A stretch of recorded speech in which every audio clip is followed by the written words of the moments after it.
Shall we solve a practical problem? Hello, hello, one and all. I'm back. In the outfit. Once again. Oh my, oh my. Y'all absolutely came out in support of that charity drive just a couple of days ago, did you not? And then we have Miralabe here to immediately kick us off into the next month with 10 gifted subs out of the community. Much appreciated there. Thank you very much there, Miralabe. And indeed, welcome everyone. Those of you who just received one of those subs there from Miralabe, do make sure you say thank you for that extra bit of generosity as well. Hello, the Plasma. I'm not sure if that is a Jesus of admiration or a Jesus of astonishment or something else, but I'm going to assume it has to be admiration. I mean, it has to be, right? And yes, the ears are still jingling. They're going to jingle all the way throughout the stream today. This is what one does for charity, apparently. That's how these things are these days. You lot turn out for it. Right, also, this is the wrong Urali. This is the wrong Urali. Let's see here. No. Where was it?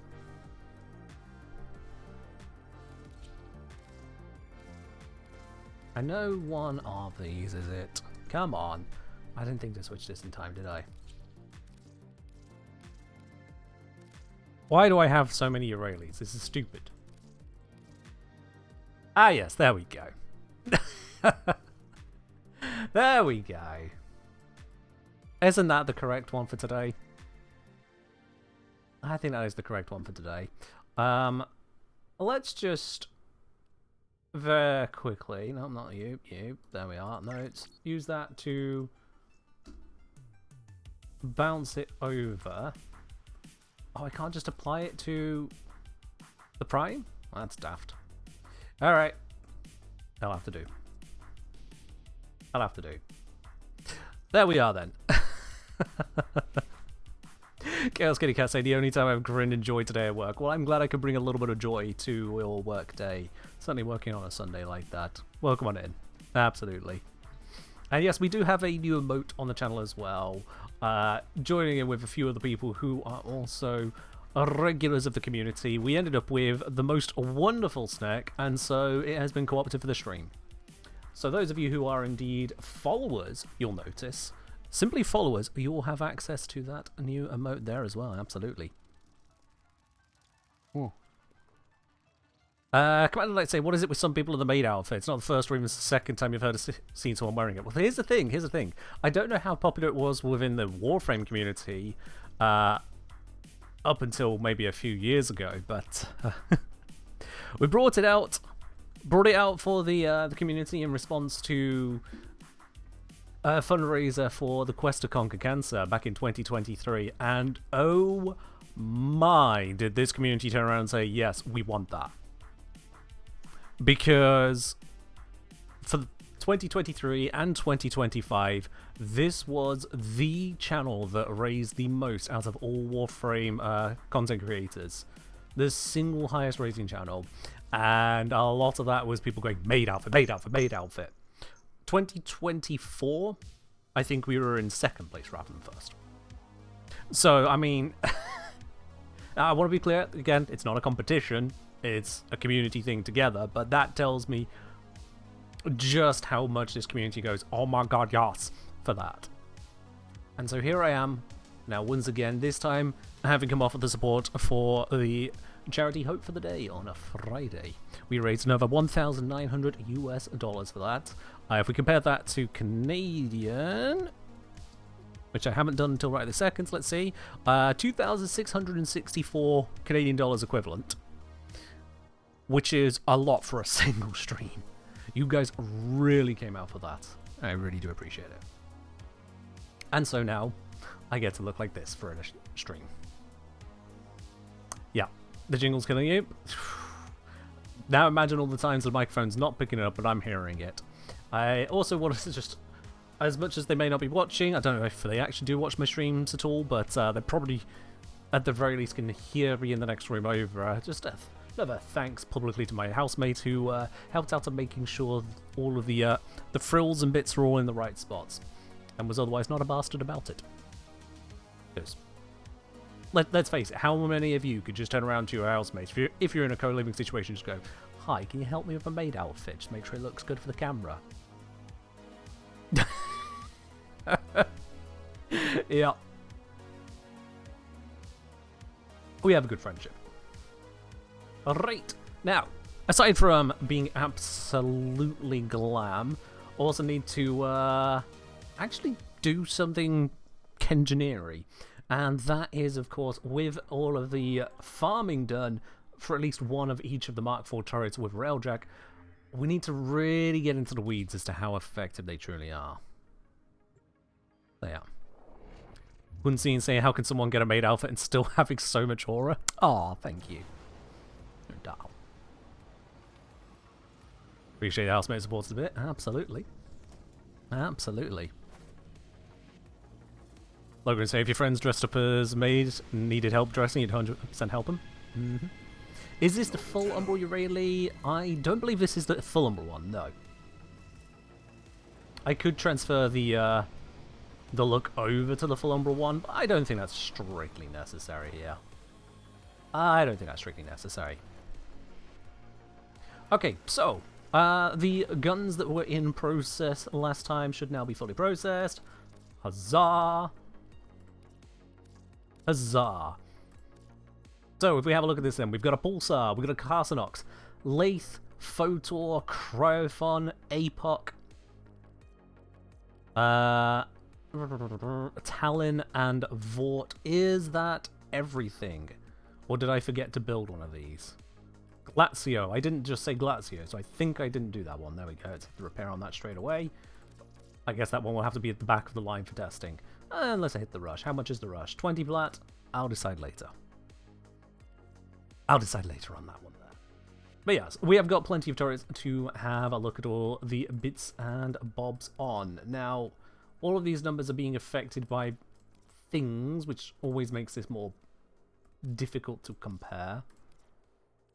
If I click the wrong thing, that is. So yeah. Vidar Pulsar, Carcinox, blah blah blah blah blah. That is a Vidar Pulsar. Did I make a Zetki? Yes, I did. Okay, so I can swap that with that one, which should theoretically be better. Let's see. Yes, we dropped the plus puncture damage for the increased fire rate. I think I actually said for the Pulsar that might be the wrong way around. That we want to have the extra damage bonus instead. Want some white in the background? Sure, sure, sure. That should update there. There we go. Nice little bit of matchy-matchy. Do I have other Vidar Pulsars? Let's have a look. Yes, yes I do. Good, that I can consume some of those to boost the power of this one. So let's inspect that. Let's continue from there. Let's use that to valence into you. One of these. Okay, looks like it's going to take a few upgrades to get us there. That's unfortunate. I don't know how many of these resources I have, and also the fact that that UI doesn't let you know is also unfortunate. But, you know, DE and explaining things. Let's see, let's inspect a couple more of these. That one might have been better than... Yeah, better than the stats on the one we're fusing into, so that might be even better for us. That's good. Let's inspect another one. That one's definitely lower.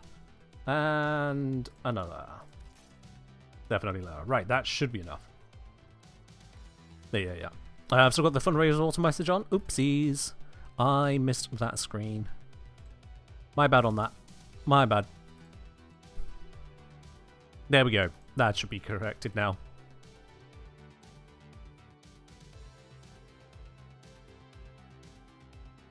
There we are. Alright. Sorted. Okay. Let's fuse you. Fuse. And then again with you. It's nearly there. And again with you. 60%. That's what we wanted. Got that bang on. Beautiful. So that is now as strong as it can get. which will give us a good comparison point against other bits and pieces. We can once again see here if we compare to the Z key.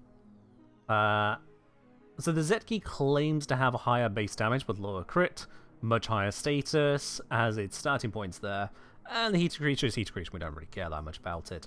But the thing is that the fire rate bonus instead of a puncture bonus has some longer ramifications.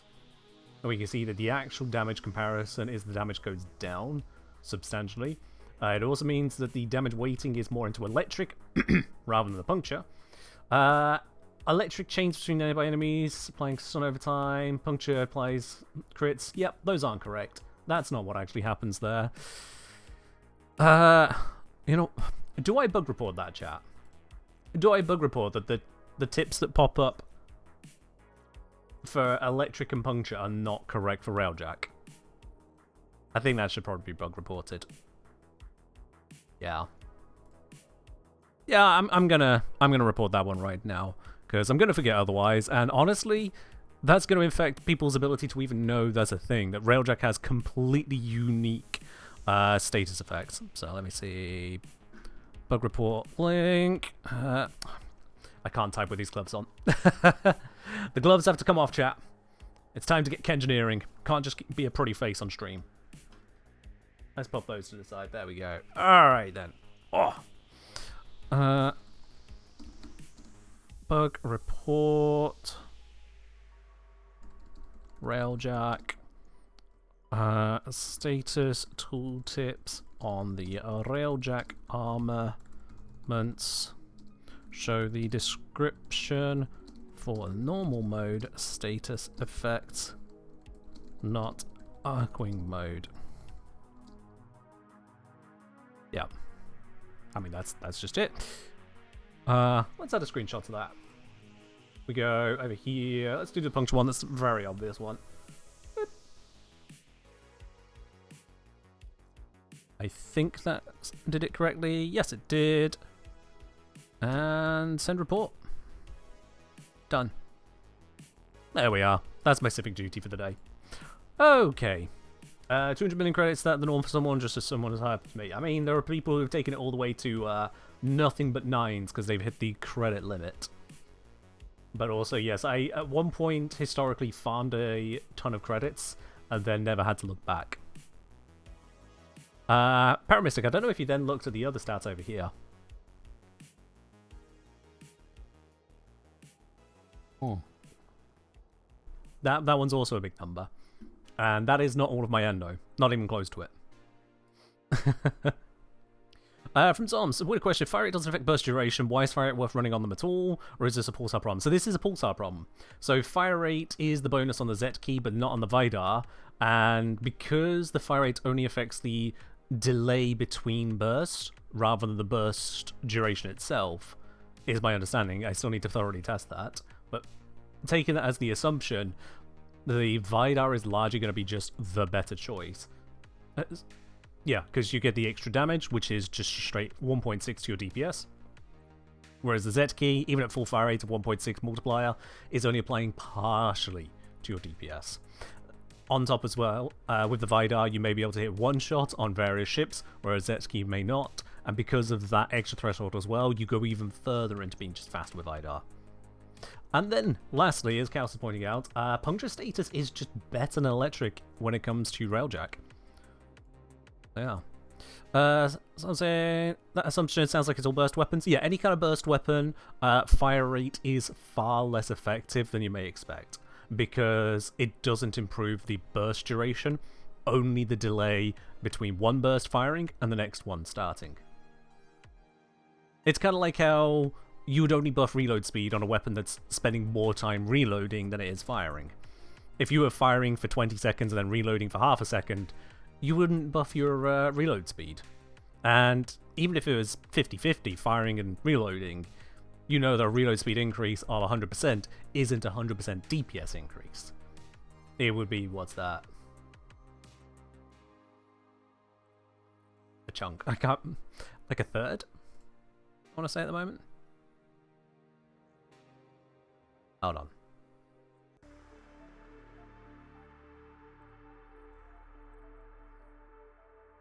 Not sure, actually. I think it's a third.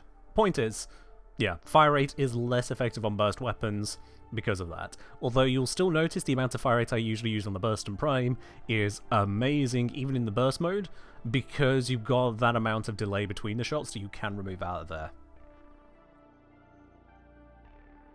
But again, I'm going to need to test, because if it turns out that D don't apply fire rate bonuses consistently, and I can find evidence of different application, then I'll revisit it. That's part of the deep dive testing, although that is much more of a frame-by-frame analysis. I don't really want to do frame-by-frame analysis on stream. That's just annoying.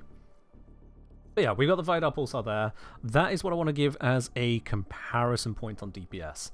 So if I just create a quick little a quick dirty calculator here. Let's see. If I just brand new spreadsheet, what are the numbers I'm going to need to worry about when it comes to these? So, turret base stats. We've got fire rate. We've got reload is irrelevant. Accuracy is not something we do mathematically. Range is separate. I can still put range down. Actually, no, the numbers to the arsenal are wrong for that. Never mind. So we'll just go crit chance, crit damage, status chance, and then just damage and multi-shot. Yep, those are numbers I actually need to compare here, bit by bit. Right, let's start with Pulsar. I'm going to put brackets V for Vidar, although, yeah, V for Vidar. That's what we're looking at. And it's currently showing the increase in damage from something. I think it's from me just balancing it up, maybe? Yeah, that's fixed now. Okay, cool. So, stats as showing in the screen there, which are... Hold on, am I not on the gunnery loadout? Oh, well, that's convenient. Yeah, I took off the gunnery stuff so I could just see the stats as they really are. Thank you, Pass Me. I completely forgot to check that. Well, there we go.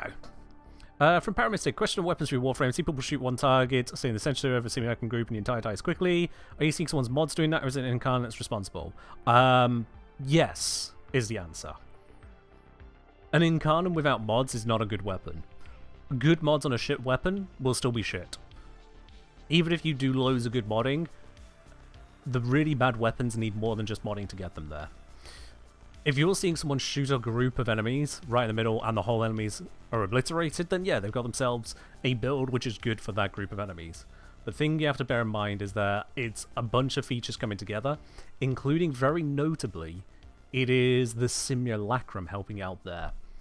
If they're using the Sanctum Simulacrum, which is the Intrati Lab one, or if they're using the Holvania Simulacrum, where you're looking down on that group in the basically a dead-end street, the enemies spawn very close together, and so it really exaggerates the effects of AoE effects. You look at a normal mission, unless you've got a really, really good position for grouping enemies, you're not going to get that kind of output. 20 enemies within a single dagger swing distance just doesn't really happen. Oh, you got hit by an ad. Alright, I'm going to get back to the spreadsheet whilst that ad finishes for you then. Alright, let's see. Numbers. 28%, 2 times, 21%, damage 1412.8, multi-shot of 1, that is the Pulsar. Let's start comparing then. Now that was taken into account a bit there. It can multiply in fire rate bonuses, that's easy enough to figure.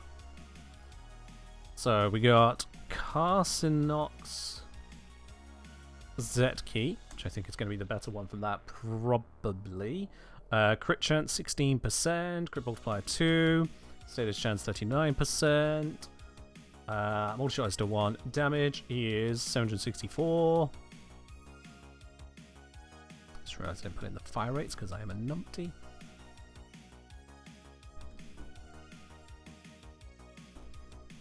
Alright, fire rate on this is going to be 15 times 1.6 for its maximum bonus.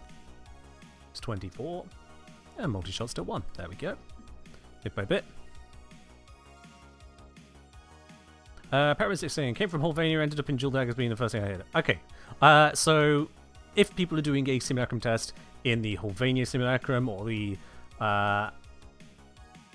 Sanctum simulacrum, enemies are really, really grouped up. And so it really accentuates any kind of multi-hitting capability. That doesn't really happen in missions anywhere near as often. So do take it with a grain of salt when you see that. You also have to remember that they are often pre-priming the weapons. They may be pre-priming the enemies. Look out for any kind of buff soup going on. And when it all comes together, it is very easy to make something look good, ignoring how they got there. Even if they mention how they got there, it can look great until you realize just how many hoops you've jumped through. So yeah.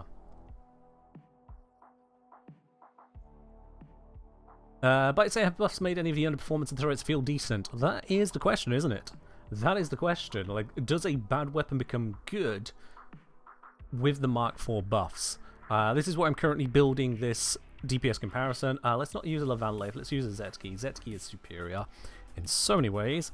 Lathe, Zetki, fire rate at base is 2.5, but it's got the bonus on it. 2.5 with a 60% increase. 60% of 2.5 is, I want to say 1.5. So that would be 4 fire rate. Crit chance 24%. Crit damage 2. Status chance 18.9%. Damage with its multi-shot is 5280. So the base damage is actually 5280 over 8, which is 660. There we go. And that multi-shot 8. There we go. Next up, we got the Photor. We want a better Photor. There it is. Interestingly, this has a heat damage bonus rather than some kind of fiery bonus. That is all good. Where are the Mk4 weapons from? They are from Railjack missions. Any Railjack mission that is Steel Path, with one singular exception. One single exception. And that is... one second here. Here. This one mission drops no Mk4 equipment. And the simple... Oh, my ears! No! Why did that happen? There's not enough space on this head. Anyway.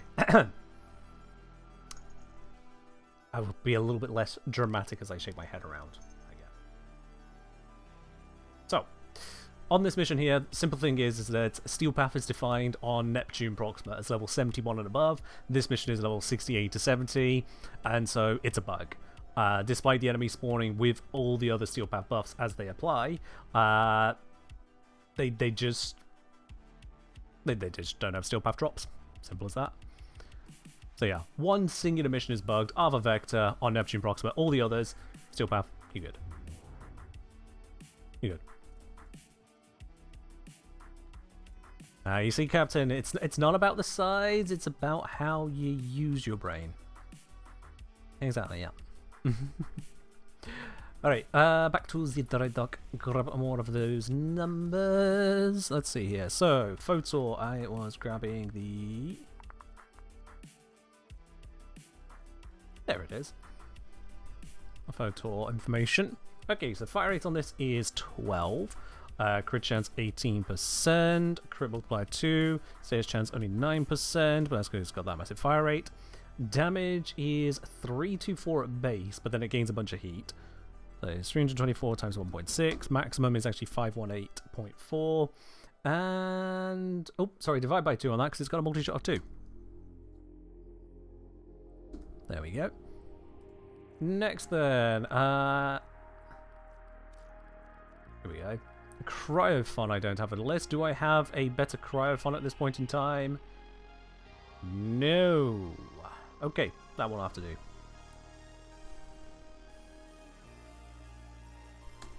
I can compare it more later. So Cryophon has its fire rate of just 1.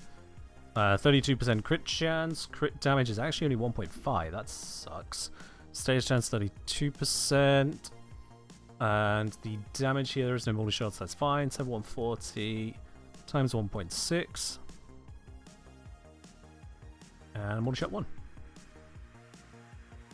There we go.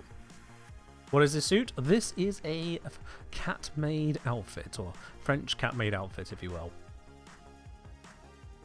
In celebration of just how generous this community is in supporting charity in last stream on Friday.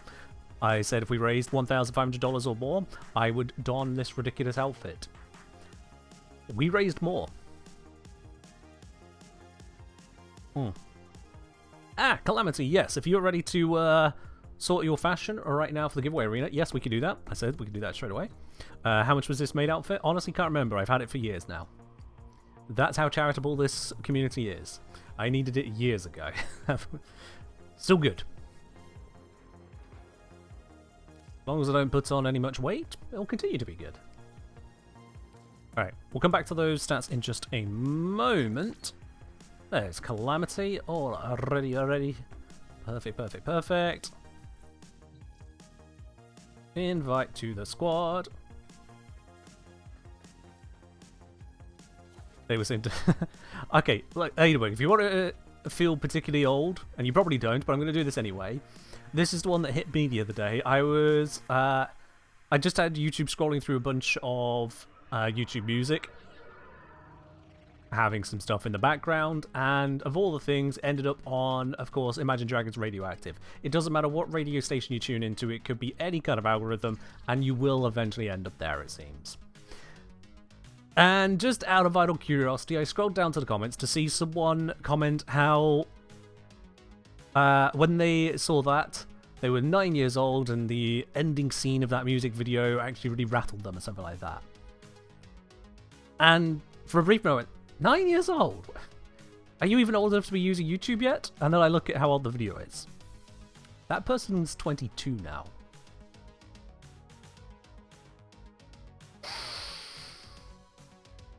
Oh. Oh. Fair enough. The passage of time, it keeps happening.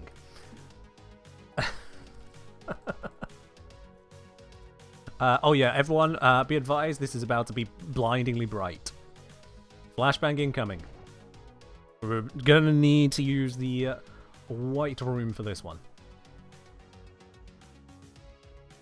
There we go. Alright then. Please remove your companion. I shall also disable mine in a second. Actually, I can just send mine out of the way, but yours needs to be removed.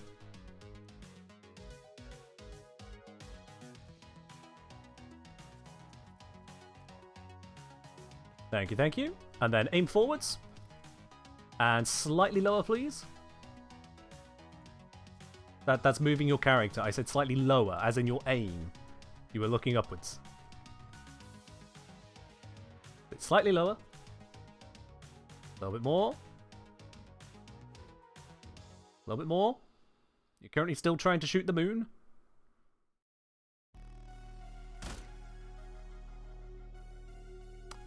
Come on. There we go. Good. Right, let's get my companion out of the way. Wait, you moved further. Why? I don't think you seem to understand what straight ahead looks like, do you? I'm going to stand in front of you. Maybe this will help you. Aim at my head. This person. They think they're being funny, but they're actually holding up the stream. And if it was anyone else, I wouldn't make such a remark, but it's Captain Calamity, and they intentionally do this. There's a stream delay? Well, then refresh, because apparently on a 30-second delay. Alright. There we go. They're aiming dead ahead now. Oh boy. Let's get on a good angle. There we go. And that is saved. Beautiful. Thank you very much, Calamity, for your contributions to the charity drive over there. Much appreciated. Now we have that. I'll be popping that into the giveaway arena this week. Not sure if it'll be Monday, Tuesday, or Wednesday, but it'll be there for the next stream, should be. Alright. Your delay was very long? Oh, blimey. Oh, blimey. Well, there we are then. Alright. All that aside, let us return to this now, shall we?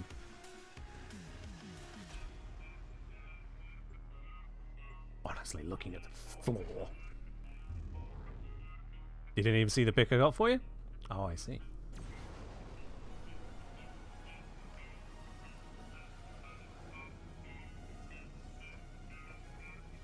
Let's load. I need to grab the rest of the numbers, because then we can bring out theoretical DPS and start comparing bits and pieces and limitations. And put it to practical testing. You know, all that good stuff. Okay, so cryophon stats recorded. It is sadly not the best cryophon, but it's the cryophon I've got. Next, Zetki of the APOC variety. That is a good one. APOC has a fire rate at base of 8.33, but it gets a bonus, so it's 8.33 times 1.6 at maximum. Crit chance 33%, which is pretty nice. Crit damage 2, which is standard. Status of 13%, which is a bit low. And damage output here is 1122 with a 1 on the multi-shot. Okay, what weapons have I not put through yet? We've done the Photor. Yeah, we have done the Photor. Talon. Let's get those stats into here real quick. Talon. And once again, I've got a Zetki. Fire rate is 16.67 multiplied by 1.6 maximum. I accidentally put 16. I wish it was that large. No, I don't. Crit chance 16%. Crit damage 2. 33% on the status. 576 on the damage. And 1 for the multi-shot. Vort. So for the Vort, we got a fire rate of 5 times 1.6, that is 8. Crit chance 29%, 2 times crit damage 13%, status 2388 on the damage, and again 1 on a multi-shot. Let's see, 1, 2, 3, 4, 5, 6, 7, 8. I'm missing one. What am I missing? Photor's on there, Cryophon, APOC, Lathe, done it earlier, Photor, Pulsar's on there. Talon for Glazio, it's still building, but we could still compare it. Glazio Zetki fire rate is 1.5 times 1.6. The bonus is bigger than the base. Crit chance of 53%. 2.5 crit multiplier, the only one that goes to 2.5. Fair ado. 23% on the status chance. No multi-shot involved, so it's just the pure damage value here. And yeah. 3, 4, 7, 6. There we go. Right. There we are. You're still looking for a Zetki Talon? They do take a bit to get there. Do these drop later into Steel Path Railjack? It's any Steel Path Railjack with one mission out. Ava Vector on Neptune Proxima is bugged, but all the others can drop Mark 4 guns. All the others. Oh, yes, indeed. Okay, let's now turn all of this into basic DPS and status per second. So basic DPS is... I know this on the screen you lot can't see, you'll just have to trust I'm doing a load of math and stuff here.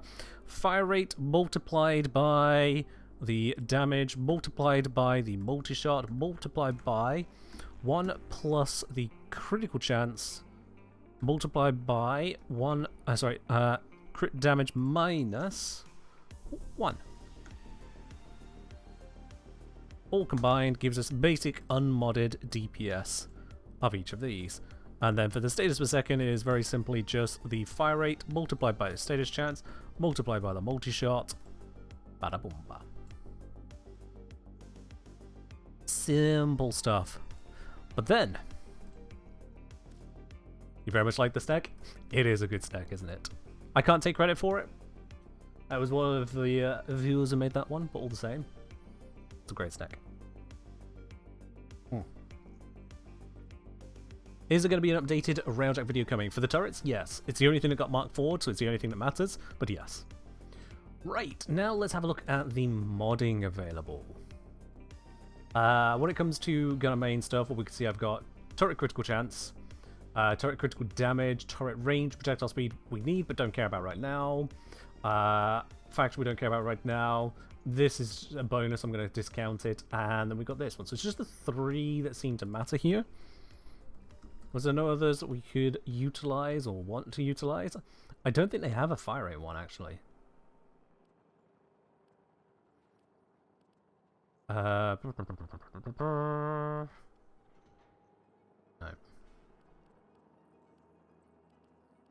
Nope, nope, nope, nope, nope, nope. Alright, so this is a full turret loadout. So the main ones care about then are the crit ones and Hyperstrike for the pure damage. Easy. As I say, I was going to ask if we should have a column for non-crit modded DPS since those are not uncommon.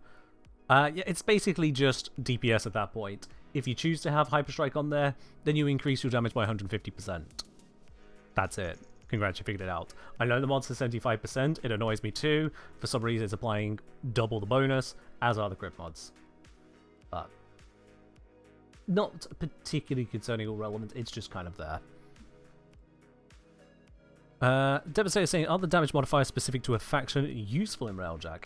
Given the lack of overall mods for turret damage in the first place, yeah. Yeah, if you want to get that extra damage out of your turrets, you'll feel the difference. It's not a big difference, it's 27%. And of course, if you got any status damage, it should double apply, multiplicatively. But otherwise, it's just kind of there. I haven't verified if they get doubled, because, well, frankly, verifying if every single mod actually does what it says is a pain in the ass. I have to trust DE to an extent, and I move on from that when demonstrated that they don't do it. Alright, modded! So, CC times 2, CD times 2, and damage times 2.5. Yeah. That should be how all of that applies, I think. And indeed, yep, we can see the... Stick on that. We can see the numbers coming through as expected there, so that's good. Okay, so that equals this times 2. That equals that times 2.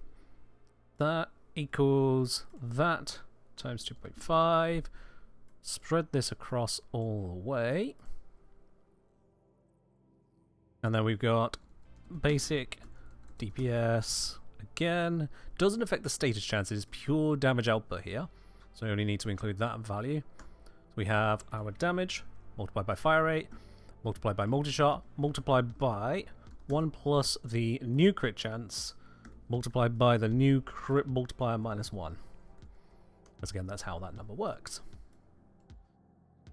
Oh boy, okay. And let's turn this into a very readable number. Right. On paper, the highest DPS of all of these... Oh, something's gone wrong. Oh, yep, I forgot to account for the burst on the pulsar. There we are. That's fixed. Okay, yep.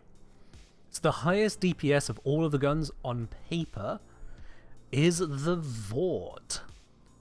Modded, it's coming in at 131,000 DPS.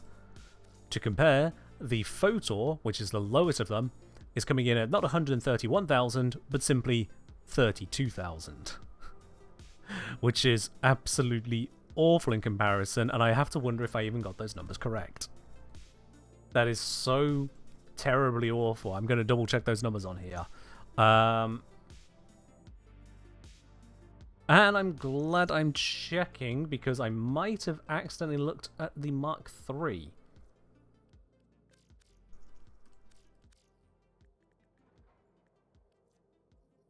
Let's see, do those numbers line up with that? Yep, I somehow accidentally looked at the Mk4. And this is why we verify numbers that look weird. Oopsies. Let me just quickly fix that. Yeah, higher status, and the damage is... Why are you falling today? You don't do... Am I doing that much typing? Sit. Ah. Okay. Where was I? Yes. It is equal to... There we go. Right. Recalculated. So the Photor doesn't have that low DPS. It is 52,721, which is still a lot lower than the Vought at 130,862. It's a little more than a third, but not much more than a third. Certainly less than half the damage. Simple damage per second. But to note on that, the Photor does have 2.5 times the status per second. over the Vort. Vort is one of the lowest for status. It's only worse by the Cryophon and Galatio. Wow, the two cold ones are really bad at status. Go figure. And the absolute best for status output are the Talon and Carcinox. And considering the power in the Carcinox, that is nice. Carcinox with 89k DPS, Talon with 75k. Interesting. But it is a hit scan. Okay, now the thing with the Vort, it is measured as highest DPS. I've just brought it up there. And let's actually get into a mission now. Now I've done all the horrible writing into a spreadsheet you guys can't even see, because just too many screens at once. Let's get straight into Missionerino with that. With the Vort equipped. I think I just put it on the front there. Let's go to a mid-tier mission. Let's go to a Saturn mission. Just any old Saturn one will do fine.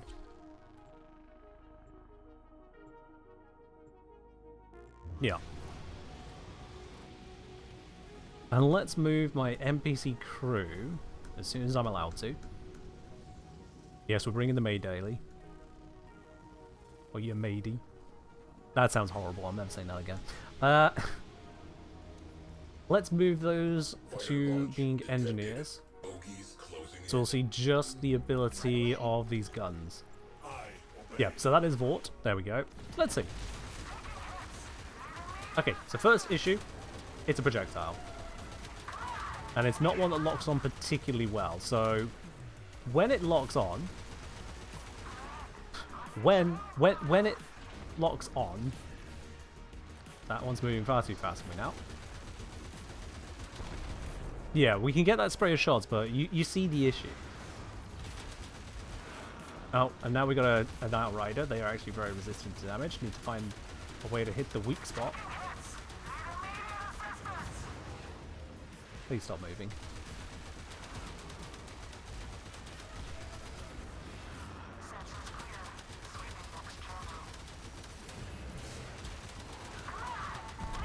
There we go. Broke some of the weak spots on it. Done and done.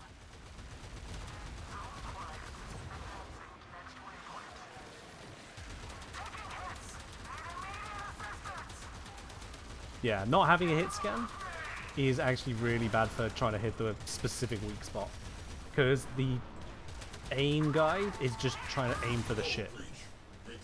I've spent this much time trying to shoot down one thing. Well, you're back to Kin There we Maid. go. I've been gone for too long. Of course, this summons you, Diabetico. Good old Betty there with 1,000 bits. Much appreciated. Hope you're doing well. Absolutely there. I have 3 engineers. Can one of them fix the ship? What the hell? I have 3 engineers. Where are they all?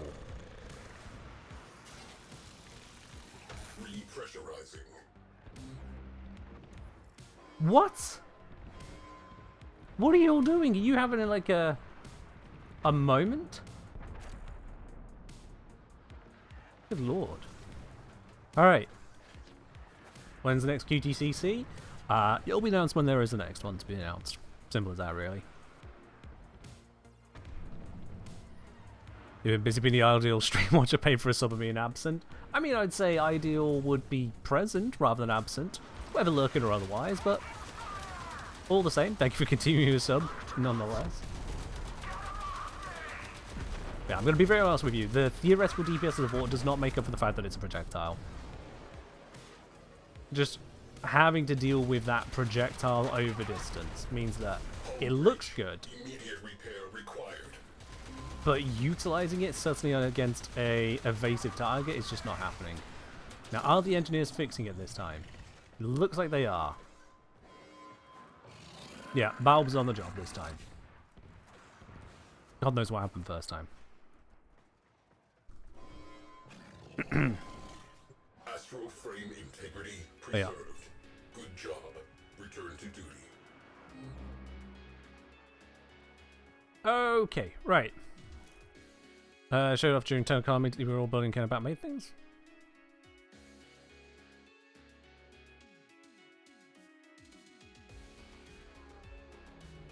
Oh, right, the cat ears, right. Yeah, yeah. Anyway, let's return this to the dojo, because I'm already seeing enough of an issue of its effectiveness, or lack thereof. So I'm asking, is this one of the slower projectiles or one of the faster ones? That's a very good question. I don't think the game actually gives us projectile speed as a stat in-game. The wiki gets it from the data dump, whatever it is. But I don't think we get that information just natively.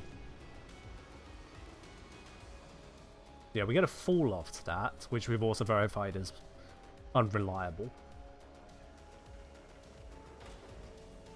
Yeah, no, that ain't right.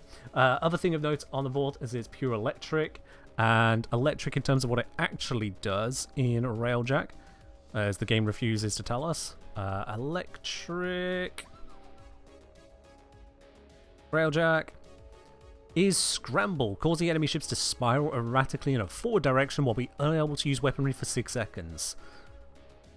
Against the Railjack, it hits us with an electric hazard. So, like, that's effective. It's a control effect, but it's a control effect on a target you're trying to actively kill. It's not the most impressive of effects out there. So if we compare that to, let's see here.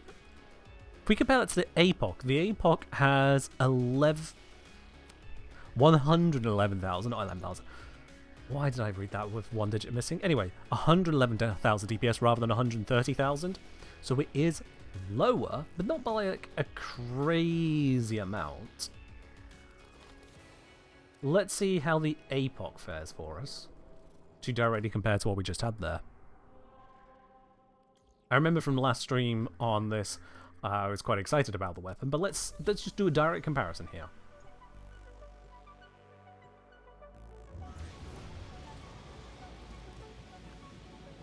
Here we go. Now, one thing I forgot is just how insulating this outfit is, surprisingly. Like, yeah, there's nothing on the legs, I'll be honest with you. There's just the stocking feet. But including modesty shirts, this is a surprisingly warm outfit. Alright, I need these guys to not be gunning. There we go. Now, first of all, sounds great. Of course, I've got two Gyre Flax up front with their shields. Lock on. Projectile weapons proving once again they struggle to lock on. But once we get the hits in, it's not terrible. It does seem to be aiming well enough there, whereas the Vault was certainly struggling a bit more. Getting some struggle on the Outrider. Now, how good is it hitting the weak spots of the Outrider? This does seem to be better.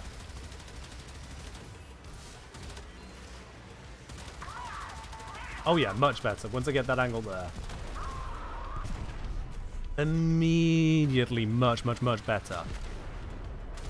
Compared to using the Vault for that job. So for the precision attacks, APOG absolutely demolished there.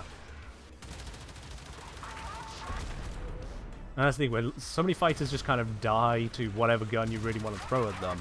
It's the ones that struggle that you want to deal with more appropriately. And once again, we are down to 0 hit points, which means that we are going to be dealing far lower damage until that is fixed by one of our 3 engineers. There we go. Railjack integrity restored.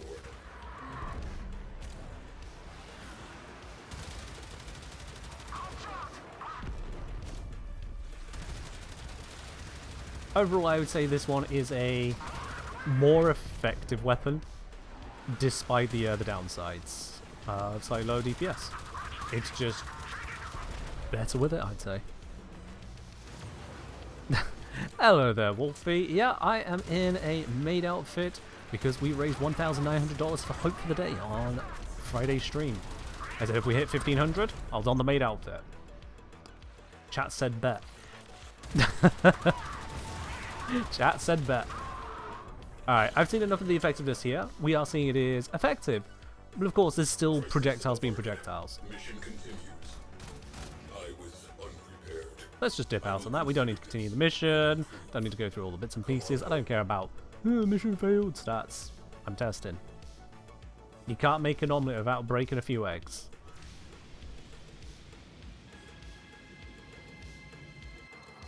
Alright.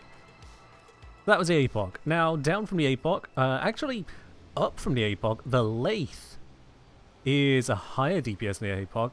I remember the Lathe being a little bit of a short-range weapon.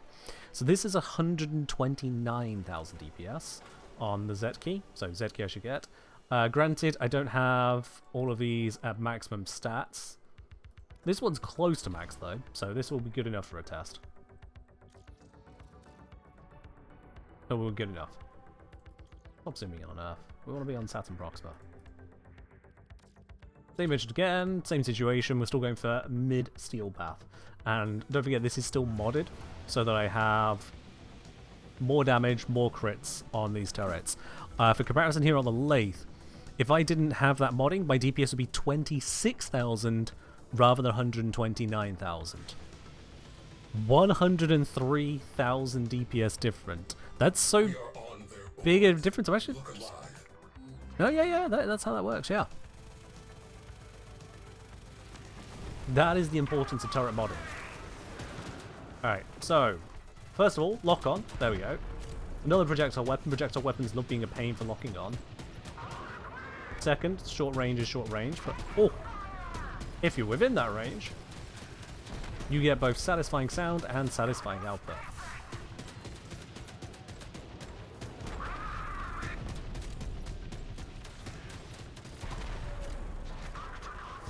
Now this does have very high heat accretion. So if you do not have the rank 9 flushing perk, you are gonna have a hard time with the Lathe in comparison. As you can see there, I can just flush the heat sinks, and we're immediately back to it.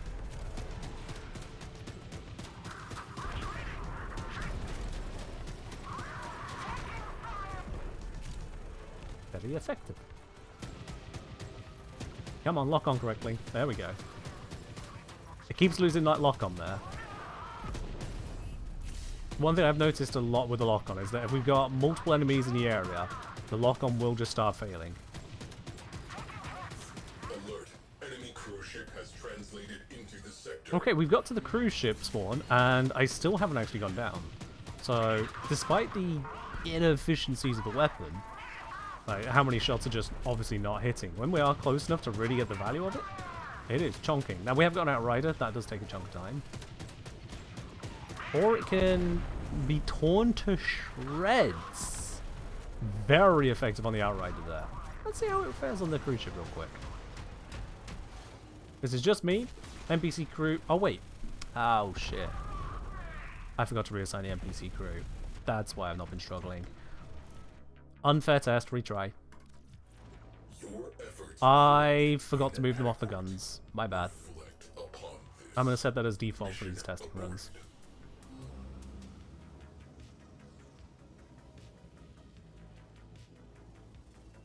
Let's try that again.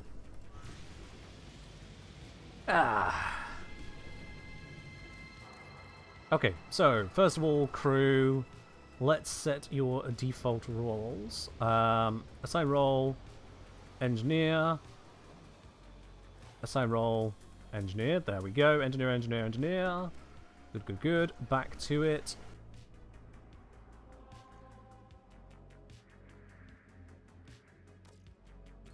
I might just go run a capture mission on Saturn just to stop that happening. But I'll do that after this. Okay. Whew.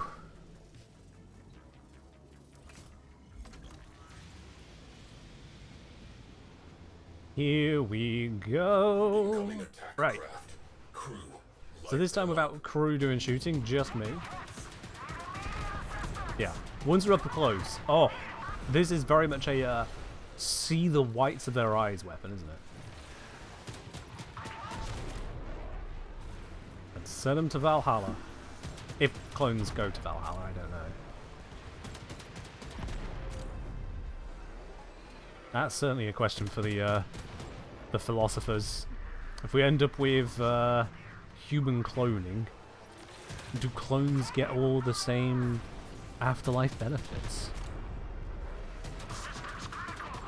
Or is it a once per soul deal? You know what, let's maybe not think about that too hard. They're just Grenier. Is this all turret related railjack mods? Enough of them, yes. I think I might have not put on the correct faction mod. Yep, that's a thing.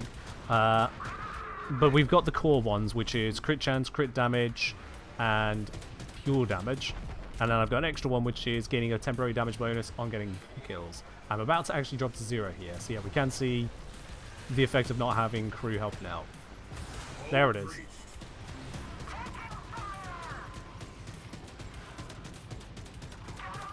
Still, even with the damage nerf whilst dying, that's effective.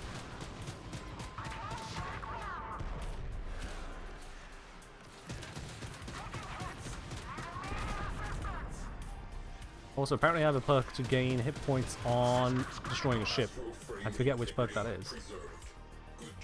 That shield points we're gaining? Or hull points? It's gotta be shield points, yeah.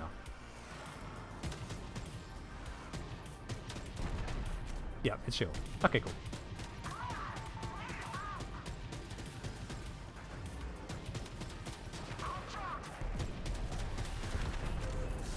There we go.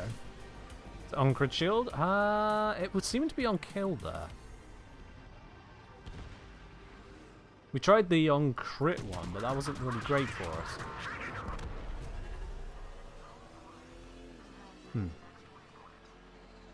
Anyway, let's just pop over to the cruise ship real quick. Shove a lathe up the engine and see how that fares. 1, 2, 3, and that is a disabled cruise ship. That quick. Oh boy. Let's take its hit points to 0. And it's got 0 hit points. Yeah, that'll do it.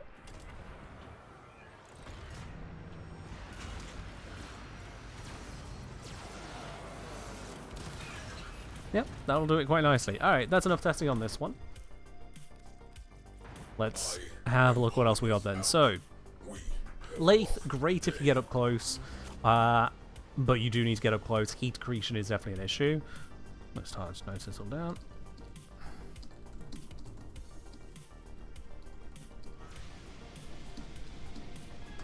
There we go. We had APOC is good at reasonable ranges. Fast projectile, but not hit scan. Vort, difficult to apply theoretical DPS. Bad damage type. There we go. Right. Looking at this then, the next one for DPS will be the Glacio, but that one is still building. So next down in the DPS is the Carcinox, which is currently equipped on the swivel turrets. Let's unequip that. So then I can put it onto there. And then, yeah, we'll just leave the side turrets as APOC right now. Basic APOC, doesn't matter. We're not doing anything with it.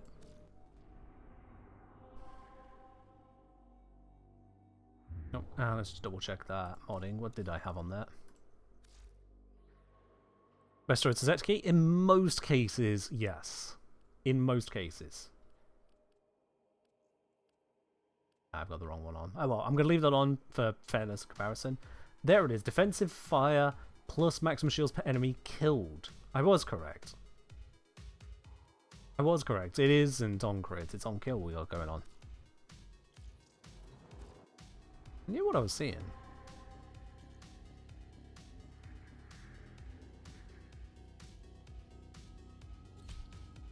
Alright.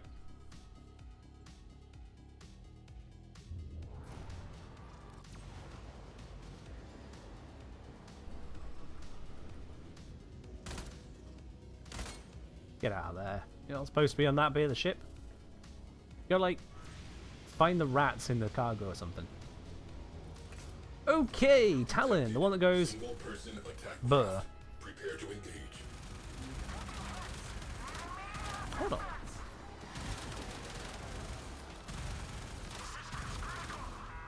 Why is it aiming ahead?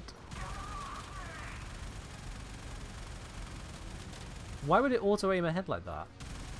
I thought this was hit scan.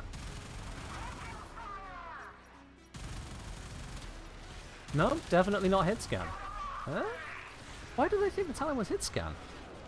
Oh, because this is the Carsonox. Why did I think I was on the Talon? It would be so nice if it had the name of the weapon in the bottom right, like it does in the normal side of the game. Okay, Carsonox testing. That's why it's not functioning the way I thought it was going to function. Anyway, shooting time.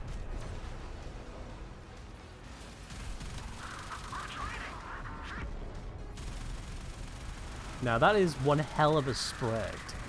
So that does reduce its effectiveness at longer ranges and certainly against more evasive targets.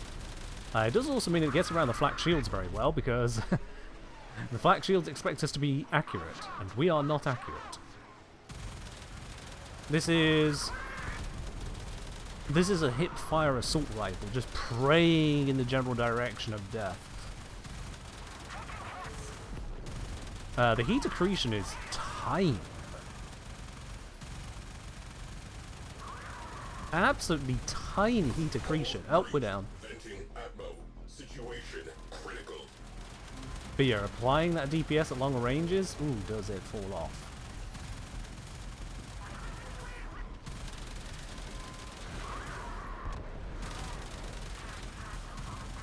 Come on, lock on. There we go. NPC crew! What are you doing? They are fixing it. Okay. Whew! Mission continues.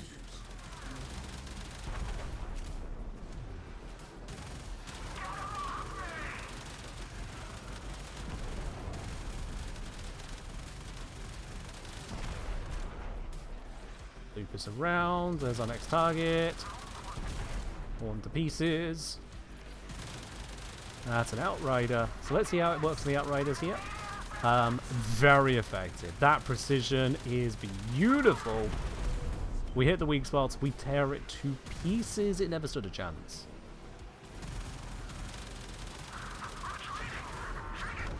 Our hit points are very low. This is where a human player engineer would be giving us some extra hit points, but the NPCs don't know how to do that. They don't use the forge.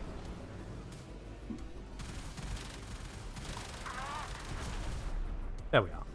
Overall, though, I'd say, yeah, pretty decent, but you do need to get closer than you might expect with that. I'm not going to go against cruise ship there. We've seen the effectiveness of that now. We've seen the effectiveness. So, good DPS when applied, but inaccurate means poor at longer ranges.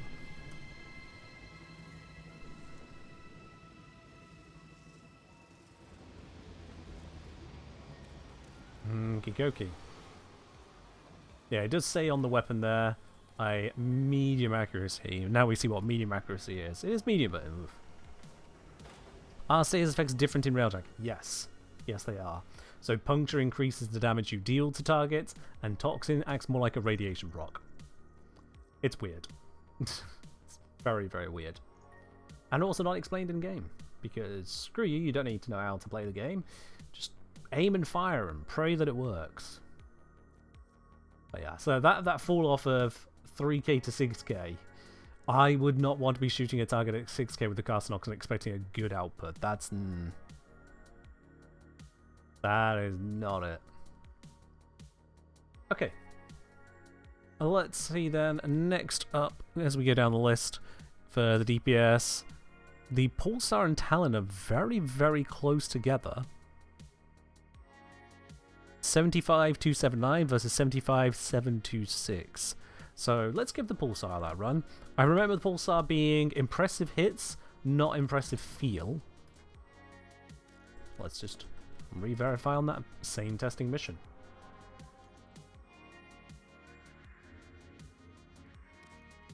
Let's go.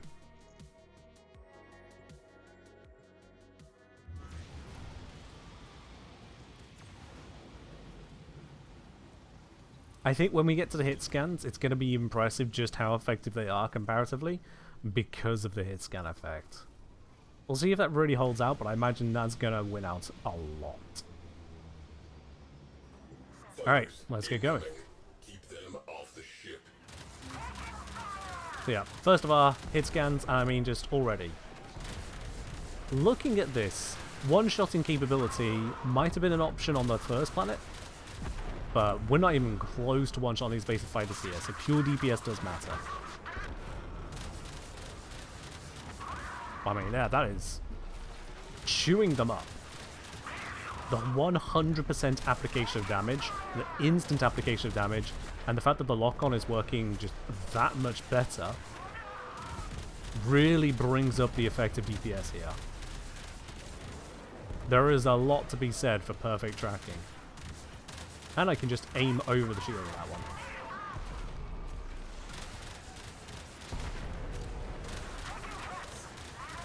Just tears into them. Oh, didn't finish the job, my bad.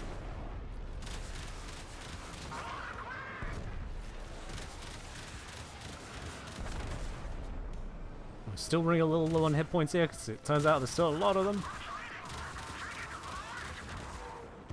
Accidentally left that one shot. There we go, fixed it.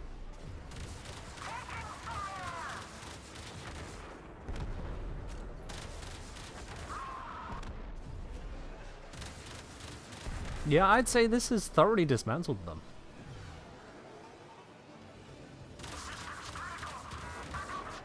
Will I mention new elite crew from Pontis Tower?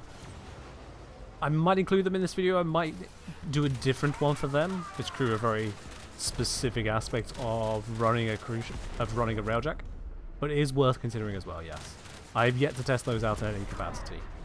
The Pontis Tower ones. Yeah, this is doing a very good job here. Not the most impressive sounding weapon, but it's effective.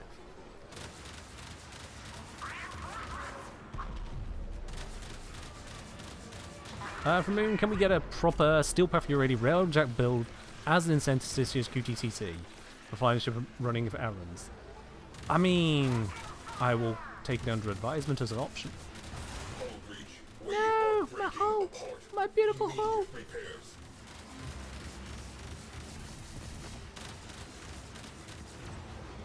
They're getting away! Fix the ship! Not to nag, but in short order, everything that is inside this ship. There we go. Ship fixed. Breach sealed. Outright it out. Railjack integrity restored. Oh, we got another Pulsar Mark 4 for that.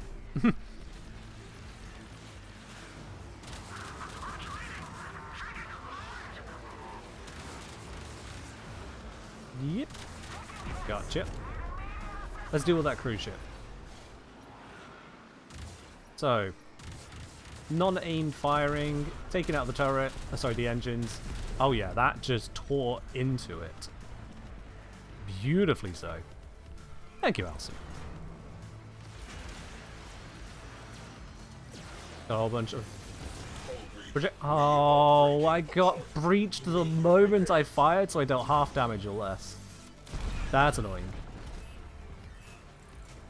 That's annoying. There we go. Scratch one cruise ship.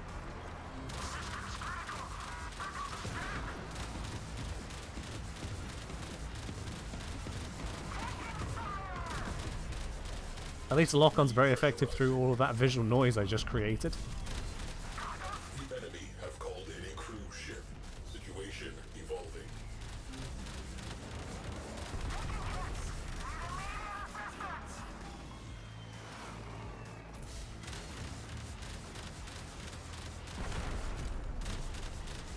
But yeah, plenty enough on the damage side. We can see that is effective. Let's add a quick damage boost. Don't know how much of a damage boost that is in practice. I don't know if it's additive or not.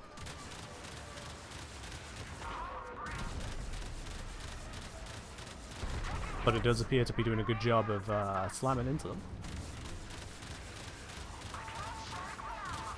I am seeing a lot of fighter shrapnel. Yeah, I think we can say pretty confidently Pulsar is effective. It is. Continue. I am scrubbing We are done here. Alright. The Pulsar proving effective. Now, Pulsar is one of those hit scan ones. What's low DPS? We got Cryophon is low DPS. Photor is low DPS, but that's a hit scan. Talon is basically the same, but also hit scan. And then that's all of them. Because Vort... Oh, we haven't done the Gladio test because it's still building. But Vort, high DPS if it hits, but getting it to hit is a pain. APOC, high DPS, pretty effective. Pretty precise. Lathe, also pretty effective. Nice high DPS, but only when you get up close. Yeah. So let's do a run with Talon.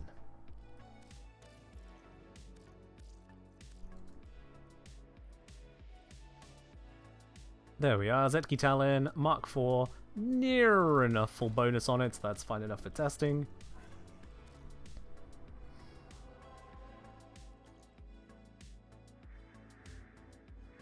And same mission again.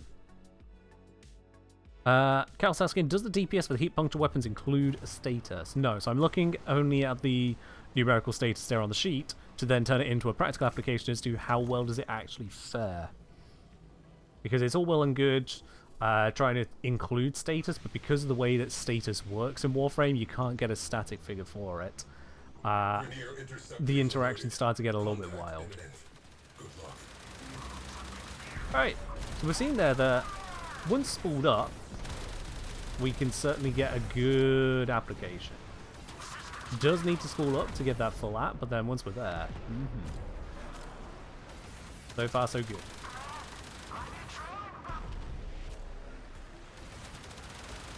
One of the concerns for a rapid fire weapon like this would be, oh, what's the impact on heat?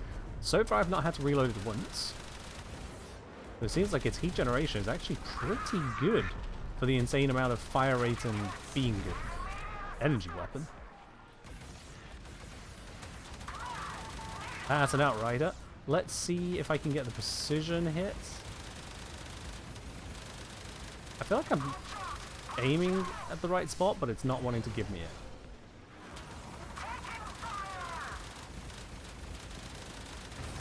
Come on. Oh, okay, we've been breached. Where'd it go?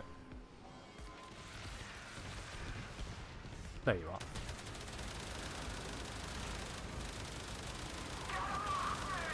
It doesn't seem to want to award me weak spot damage. Is odd. Or maybe I was hitting it and that was weak spot damage. There we go. Okay. That wasn't a particularly great kill time on that Outrider. I thought it would have been a lot better given it's a precision weapon.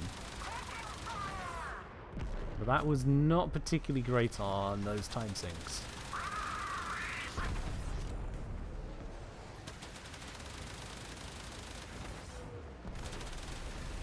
Oop. But that precision, you cannot be too mad at all at that precision. It is a very cozy to use weapon, at least.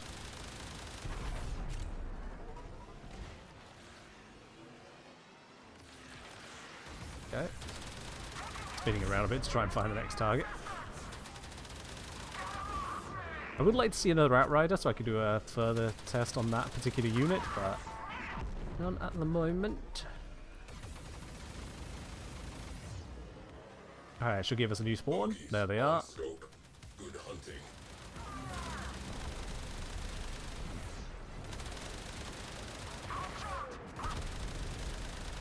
Yeah, basic units are getting torn apart by this. Oh wow, that one just burned out. Alright. I've just realized they don't have the UI update to show if they die to status. We can't see the damage over time on the indicator. I don't really feel we need it. It's not something I would demand DE pay attention to and resolve, but it is notable that it's just not there.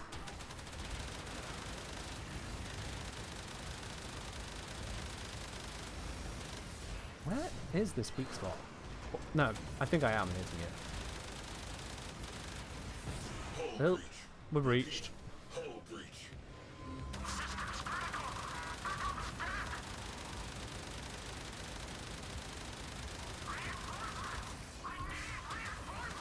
I'm just going to keep the damage on even though we're breached. This will be fine.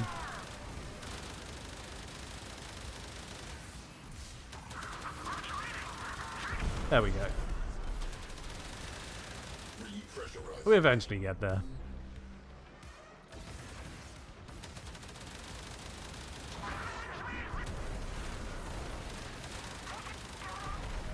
Midsay, I'd like to see how they fare in Corpus Railjack with all the shields and things. All the shields and things. I just want to be very clear. Do you mean the shield hit points? Or the cruise ship shields? Or something else? Yeah, I just... What, the heat DPS here? I mean, if I do that... That's burning out.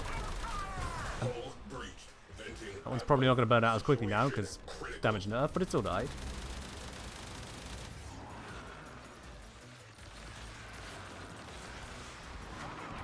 Oh, didn't quite get enough there. So yeah, if you get it down to just under half health, it should burn out from there. Yep.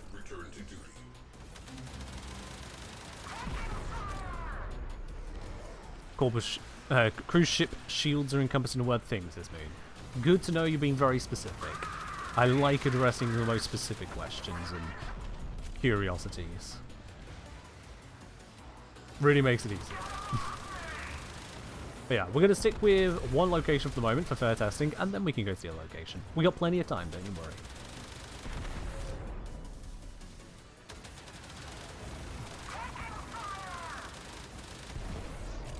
Overall, I'd say the output on these is pretty decent. Less than I would have expected, but it is pretty decent. It is very easy to use. Let's once again return to Dojo. Equip an Omni and patch that leak. Failure. Aborting mission. It's interesting, those are theoretically the same DPS as the Pulsar is measured. Granted, it's only as measured. The Pulsar might actually have a better output. Yeah.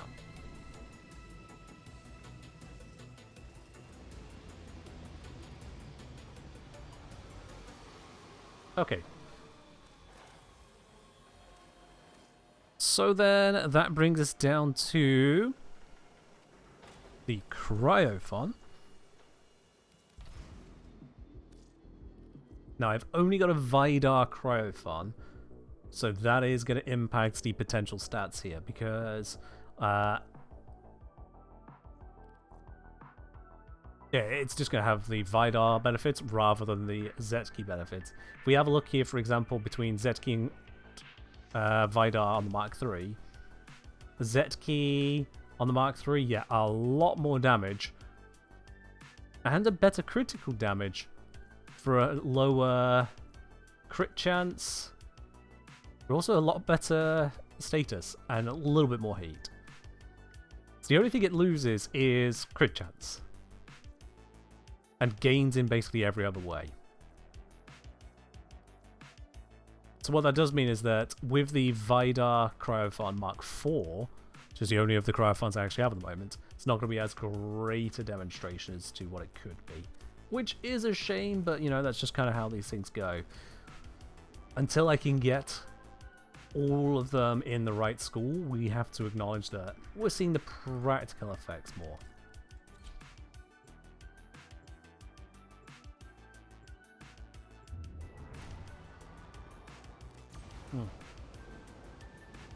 So far, I will say for the side guns, having something which is a high puncture application is probably a good idea, because if you've got two NPC crew running them, they could be firing that at cruise ships, massively reducing the damage threshold to kill them. Massively. Okay, already, that is a really slow fire rate. It's effective when it doesn't miss. Nope. Yeah, what is that fall off? Hold on.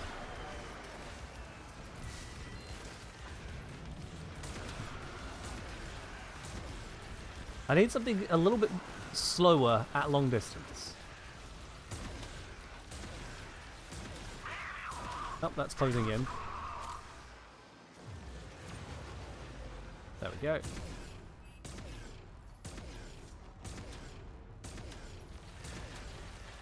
Yeah, that's not doing a lot of damage beyond like the first kilometer. If it even hits. Once we get within that kilometer...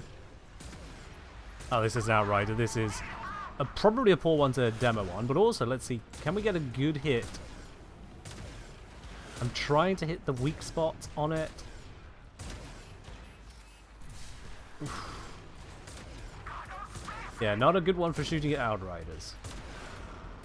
Not at all. Oh, and we're breached. I did freeze it. I could sneak around it.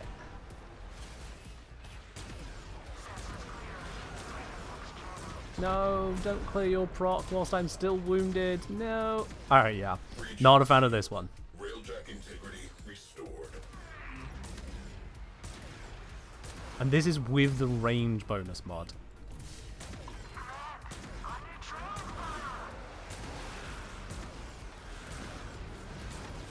Am I even hitting weak spot damage on it? I can't even tell. I get no feedback on if that's happening or not.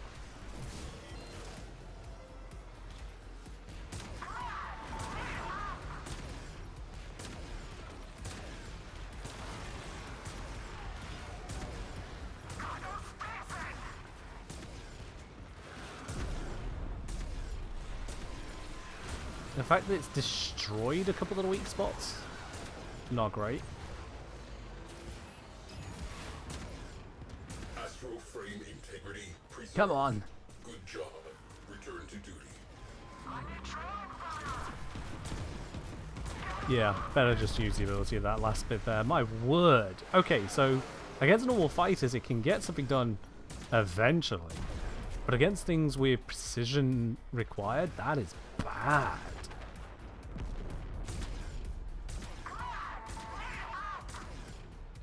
I think I'm shooting it through its shield.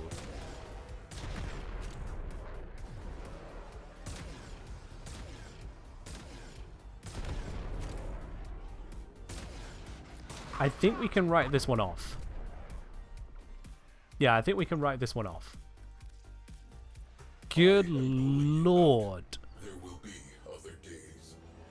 Fire rate so bad I want to jump off the ship without a helmet. Yikes. Versus Talon, which is easy to handle, but felt a little weaker than the Pulsar. Surprisingly good heat. There we go. But yeah. You don't do Mark 3 for low level weapon farming? Or just low level farming? I mean, if you get to low levels, any amount of damage will work, sure. That's the thing about low levels. They're low level. It's when we get to levels where damage actually matters, we see what we're getting. And yeah, that Cryophon with its fire rate of 1, no bonus to fire rate available, so it is just 1 shot per second.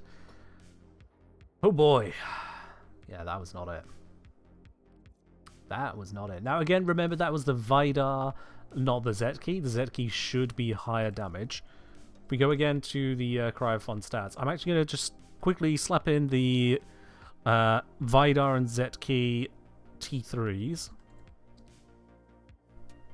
Or Mark 3s, I should say. And let's just have a quick comparison to the effectiveness. So for the Zetki, right one, 20% crit chance, 2 times crit damage, status 45%, base damage 6188, and multi-shot is of course 1. And then for the Vidar equivalent,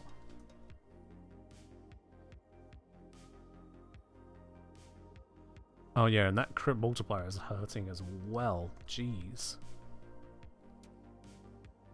All that for 8% crit chance? That's dumb.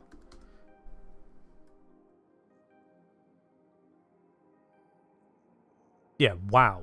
Okay, so basic DPS is without the modding. Basic DPS to go from Vidar to Zetki.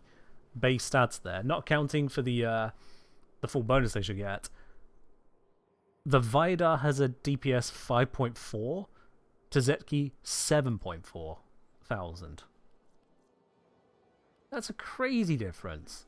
And then we take into account they get 1.6 on the damage multiplier when in full effect. So let's go equals that times 1.6.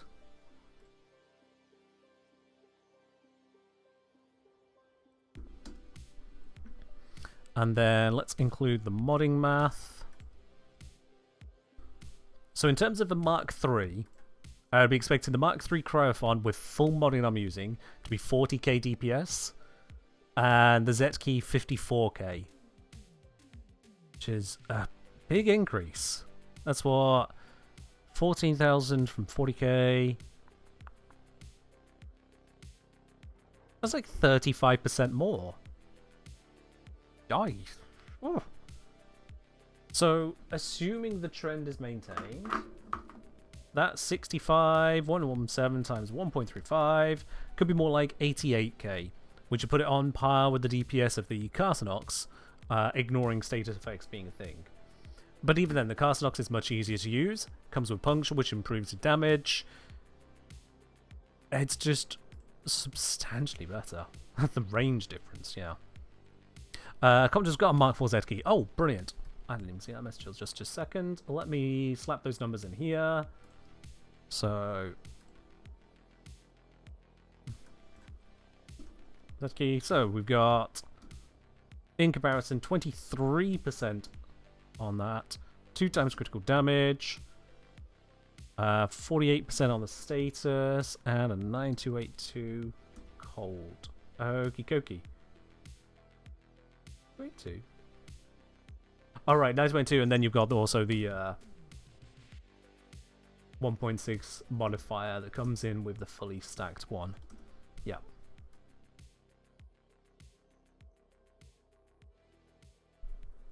Bang on. 88k DPS. Alright, cool. Well, I'm glad my estimations were correct. So yeah, the range on it, the fire rate on it, those really hold it back here. And the status it has to offer is just bad. It's just bad. So that is one of 2 weapons where I have the Vidar rather than the Zetki to demonstrate with. Yeah. Just look at this. Did I put in the right stats for the Pulsar? I'm looking at it now. I think I put in the stats for the Vidar, but didn't I use a Zetki? Yeah, I have a Zetki. So why did I put in those stats? It's a little weird to me. Oh wait, no. I used the Vidar because it's got the damage bonus, and that puts it above what the Zetki can manage because it's a burst weapon. Yeah, I remember now. I remember now. That all makes more sense.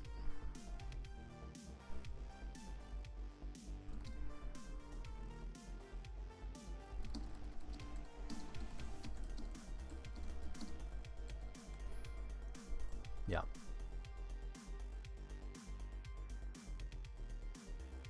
Okay. Cool. But right then, which ones have I not handled so far, aside from Glacio? I think it's just Photor.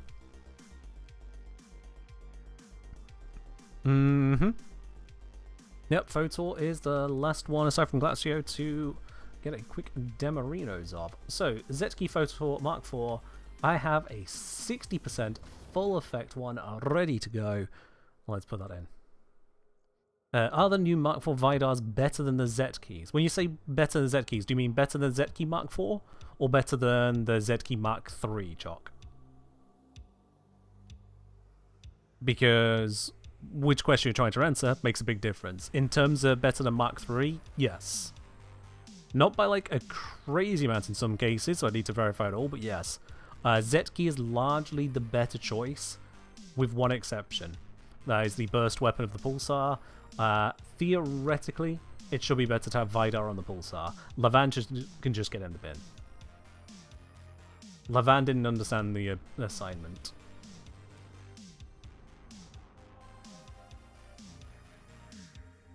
Okay. The second to last weapon we need to see in action. Let's bring to bear the full power of this Photor. I imagine the Photor is going to be pretty bad here. Cheers, Bretty.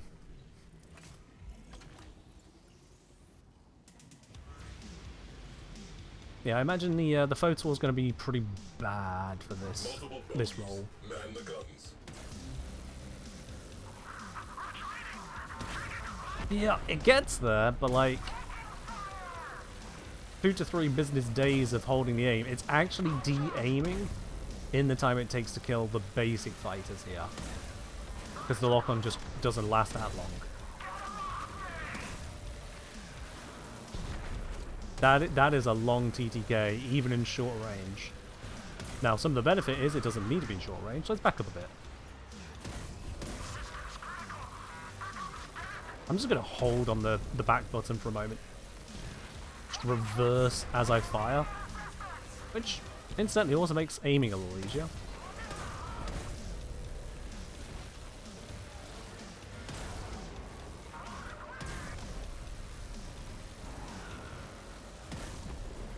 Next one. Yeah, I'm constantly having to relock.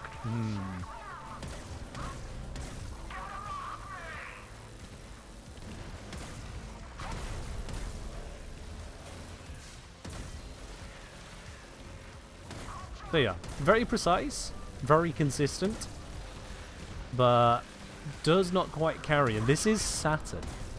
So we take this up to the Void, the Veil, and oh boy, is it not going to keep up there. I would say this is a staunchly anti-Corpus cruise ship weapon for those of you who don't want to use any of the other methods of defeating the Corpus cruise ships. In normal mode Railjack, turret DPS didn't matter, and that's why it was my main go-to forward gun. But this is demonstrating just how much of a cost that is. I will say, however, it is feeling far more comfortable than the Vort, despite the Vort being the highest DPS. Because at the very least, I just kind of lock onto a target, and I know, yep, that thing is not going to see the next winter. Let's get some distance on this last one. What distance are we at? 3k? Oh yeah, look at that. Even at 3k, we both managed to cause epileptic seizures around the world and get the job done. Fire at will. Or will. How's this feel in comparison to Cryophon? I mean, come on now. The Cryophon was just a failure. Super short range, super low fire rate, not actually all that effective, fails when we needed it. Let's add a buff to this real quickly. That's an outrider, darn it. What a waste of a buff. Now the continuous fire does mean that I am doing a very good job of destroying those mines coming out of it. What I'm trying to hit is that weak spot, and there we go. I think we've got enough heat procs on it that it's just going to burn out as well. There we are. And we got a Mk4 weapon for that.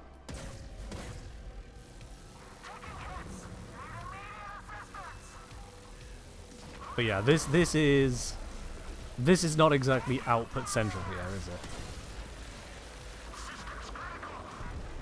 it? This being a beam weapon, you're going to assume fire rate is king here too. What? Sorry, I don't actually know what you're trying to assume. Can we try that one again? Oh wait, is king, and you can't mod the fire rate on it, so I'm not sure what you're aiming at there, sorry.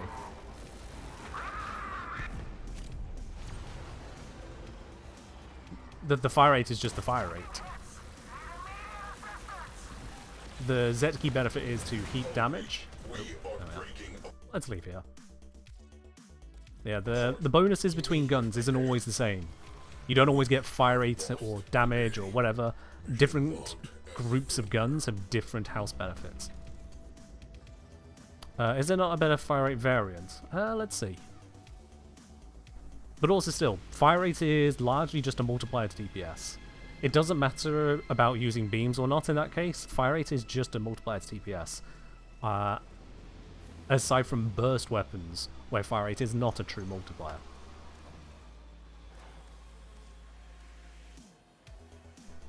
Let's see, so Vidar is heat damage, Zetki is heat damage, Levan is heat damage. Yeah, they're all heat damage. So the fire rate is absolutely hard fixed on the Photor. It is always 12.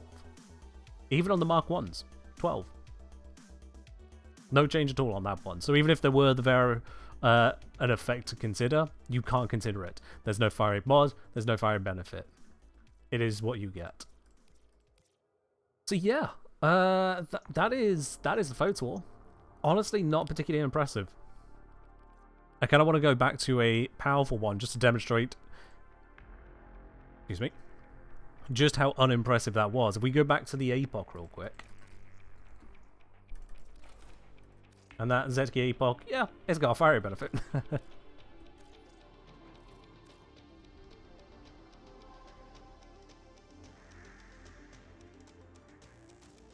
APOC, of course, we're not being hit scanned, so it's got a downside there, but yeah. We'll still put it in for the effect.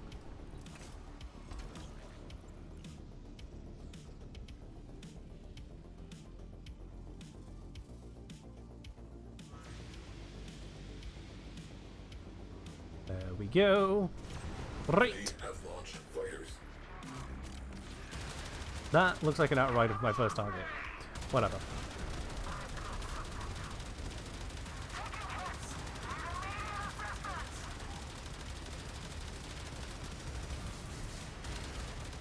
Boom! First target down. Okay. Now let's go on to normal fighters. It's got a pretty good projectile velocity, which means that landing those tracked shots is actually pretty effective.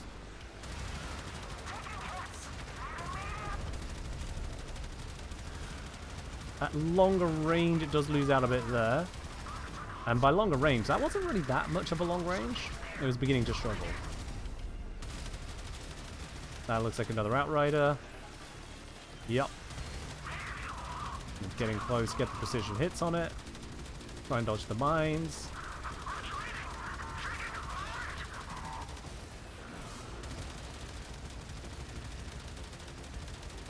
There we go. Found the weak spot.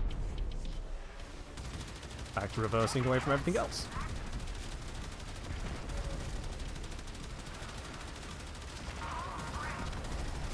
Yeah, you can see the difference here. That is a long range target, 2.5 kilometers, but because it was in a straight line, it was easy to get the full on the damage. Hello, I was aiming at this target.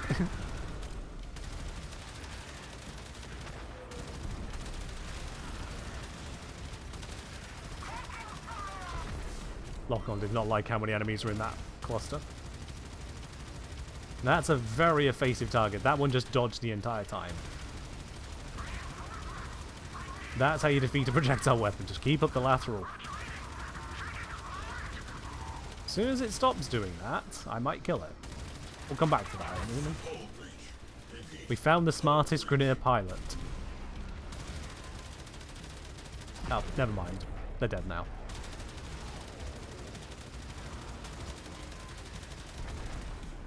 Okay. I know we have a breach. We have engineers. They can fix it. There we go. See, I think... largely, I think that makes it pretty clear as to where the suggestions are going to land. Photor, very low DPS for its effect. Too great a cost.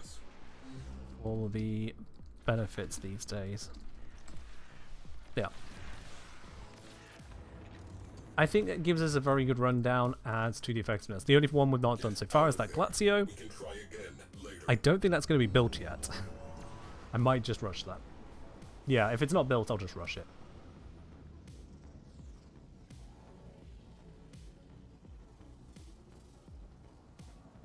D can have their tithe.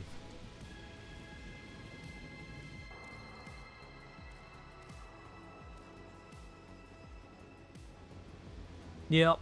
Nope. 27 minutes to complete repairs. What's the rush cost at 27 minutes? 15 plat.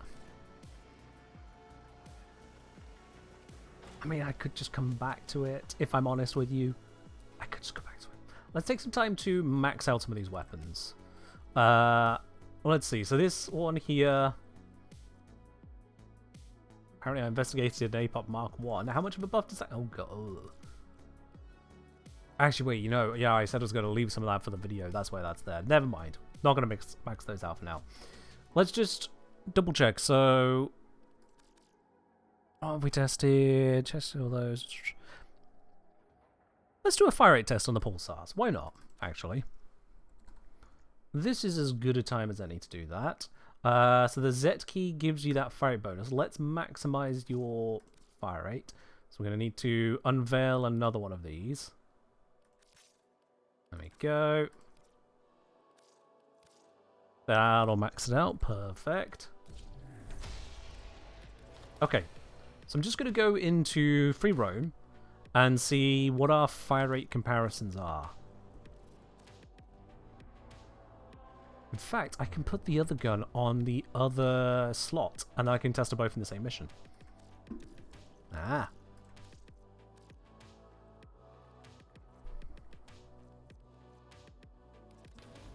There we go. Yeah, so we can see Z-Key has the higher fire rate. It does have a higher heat accretion, but that's not really our concern. It has a higher... No, sorry, lower damage per shot because of the Vidar bonus. So whilst it usually has higher, it loses it here.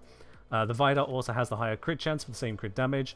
Vidar loses out on the status chance. Eyeballing that, it's 14% puncture. This one is about 14% puncture. Okay. Let's get an exact number on that.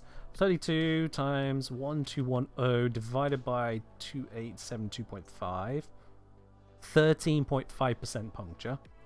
I was close. And this one, 21 times 2324.5 divided by 3532. 13.8% puncture. Eyeball estimations for the win. Nailed it. Okay, so yeah, let's go into free roam. Alright, Mirror, you take care. Hope work treats you well today.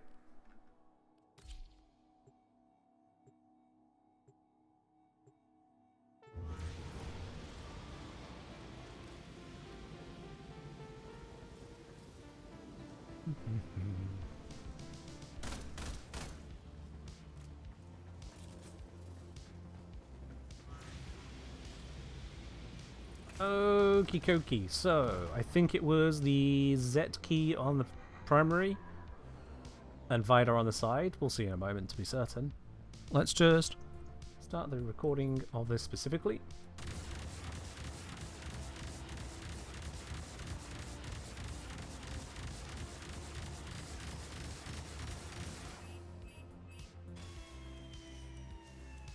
There we go.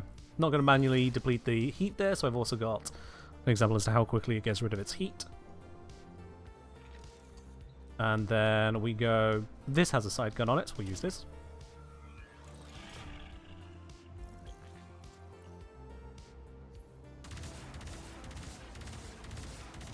You can feel that much slower fire rate there, much slower.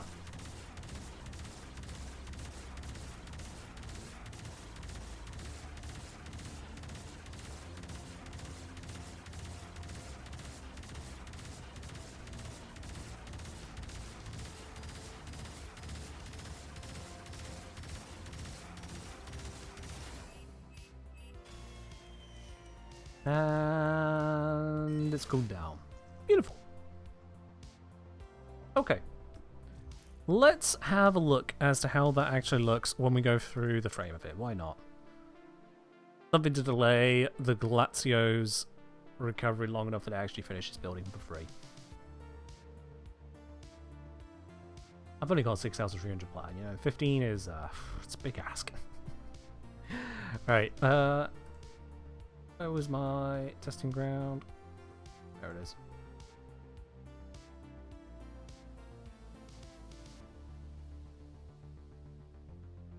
Alright, let's give you all a view as to what is happening here. Don't mind all those Reddit video files, they have been deleted from old tests. We are interested in the new test.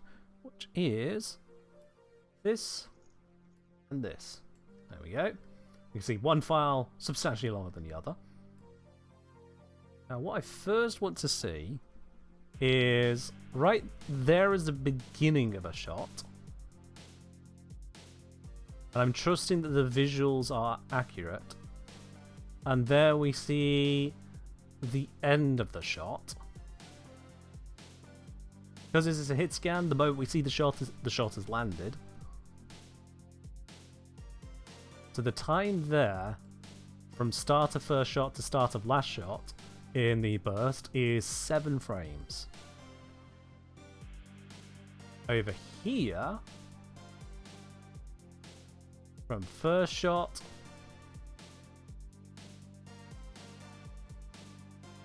and last shot is 12 frames. Okay. Let's verify on another one part way in. So, first visible bit of light there. 3. And then, yeah. There it is. First visible bit of light. 42 to 3. That one's 11 frames. So, yeah, it's in that ballpark. Whereas back over here again. Get outside of a burst. First visible bit of light.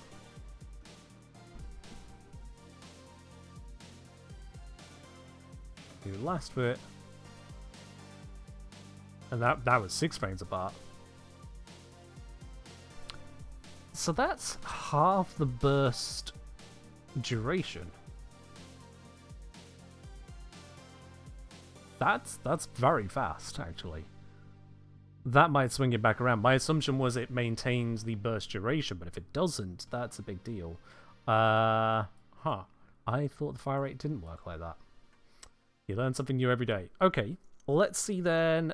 Actual time taken for the Z key to pump out. Let's go for 20 shots. Do I want to count 20? We'll go for 20. Yeah, so we've got. Let's play this at. Can I play this at half speed? I don't think I have a half speed button. Oh well. 1, 2, 3, 4, 5, 6, 7, 8, 9, 10, 11, 12, 13, 14, 15, 16, 17, 18, 19, 20. And so the start of the 21st is exactly 20 cooldowns. There we go. Let's just grab the calculator to compare times. So at 15, 50, 42, we completed our 20th shot. The start of it was at 15, 44, 08. Gives us a... There we go. I typoed. It gives us a total duration of 6 seconds 34 frames. 20 shots in 6:34. If we do 20 divided by that, it gives us a true fire rate of... that's rounds per minute, I need rounds per second. 3.046. Let me just put it onto a note. Onto the spreadsheet. So, Z key, fire rate 3.046. And then let's do the Vidar math. There is our very first shot. Starts then. 1, 2, 3, 4, 5, 6, 7, 8, 9, 10, 11, 12, 13, 14, 15, 16, 17, 18, 19, 20. And then start of the 21st is there. So that's 20 full cycles of the gun. Okay. So 161543 minus the start of it was 160542 Total time for those 20 shots was, wow, 10 seconds and a frame. 10 seconds and a frame. That's basically just fire rate of 2.0. That one frame could just be a recording error.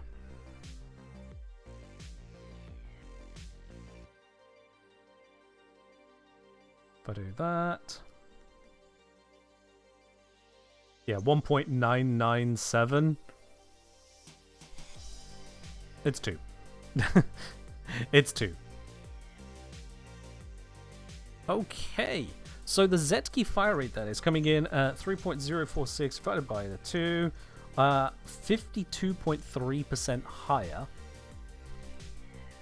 And I'm willing to bet, having just said that, if I go back to the dojo, did I have a 52.3% bonus on the gun?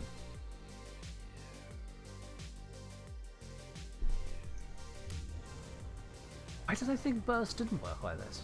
I'm gonna have to check my other burst weapons now. This is deeply concerning. At the very least, the fire rate is not what the fire rate says, because there is the burst delay. Or, sorry, burst duration before we get into the delay.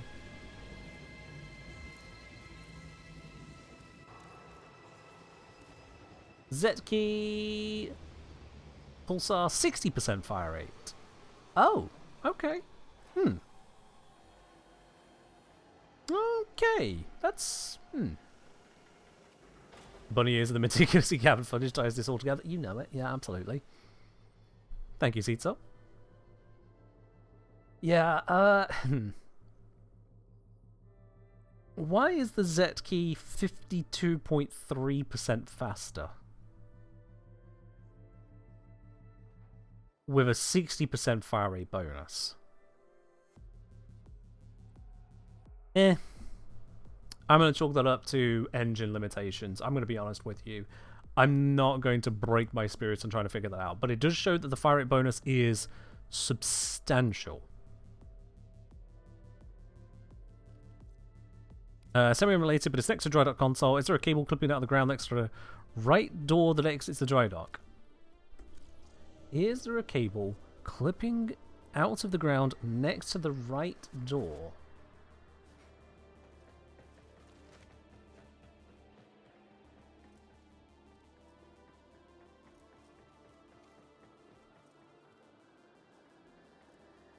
Huh.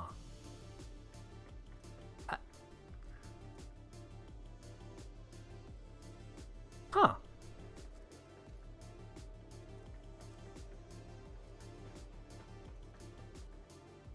Far enough away from him that he didn't boot it.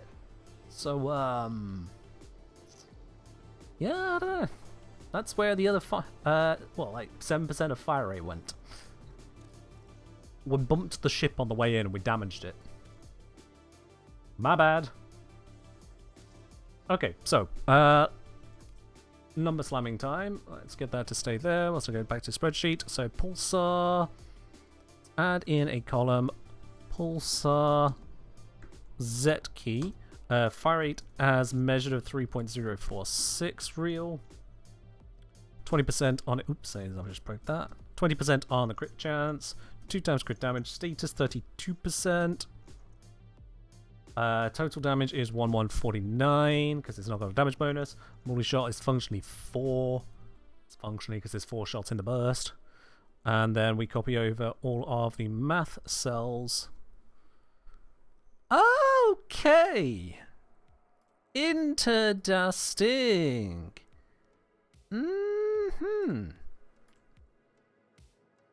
So, unmodded, taking the base effectiveness, the DPS of the Pulsar Zetki, that is the fire rate one, is 16,799. So 16.8. For the Vidar, it's 14.467. The numbers are next to each other, they keep happening. The status output, Zetki is 3.9 per second, to the Vidar 1.7 per second. Less than half for Vidar. Fully modded, these numbers change. Fully modded, because of the way that crit scaling works, it works in the benefits of the one with the higher crit, which is the Vidar. And so fully modded, the DPS of the Pulsar Zetki is 77,000. And for the Vidar, it's 75.7. Still just that little bit lower. So if you already have a Vidar, you're not missing out too much. Barely a rounding error at that point. Well, not quite barely a rounding error. It's measurable. I can tell you here the DPS difference. Yeah, it's 1.7% lower. 1.7. Not to worry about. Your own playstyle is going to have more of an impact. Now, as measured as well, when it comes to status output, the Zetki's extra status is balanced against having so much more electric instead of puncture, and so it ends up that the Zetki has no change in puncture output, it just gains a bunch of electric output. But DPS wise, the two are the same if you're modded, and worse for the Vidar, better for the Zetki if you're not full crit modded. The ears have only fallen off twice, Captain. That's fine. I think twice, yeah.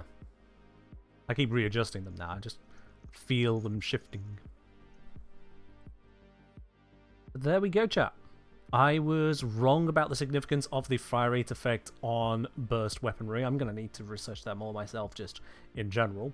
But it does show that the Zetki is the best. Again, same puncture status output, more electric status output, more DPS modded, much more DPS unmodded.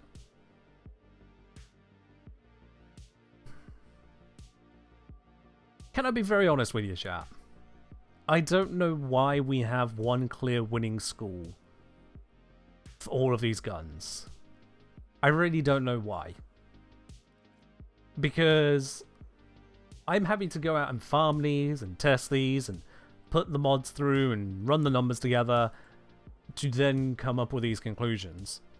But the thing is that there's a group of people who don't need to first go ahead and get the weapons and look up the stats on the weapons they've acquired and valence fuse enough together to get the bonuses to fully test with.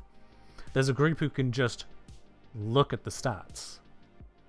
And that's the group that made them, DE. I have to find myself wondering, like, why is Zetki just that much better? Now, yes, Ellie, this is full DPS as a burst DPS, not sustained, accounting for the regen time.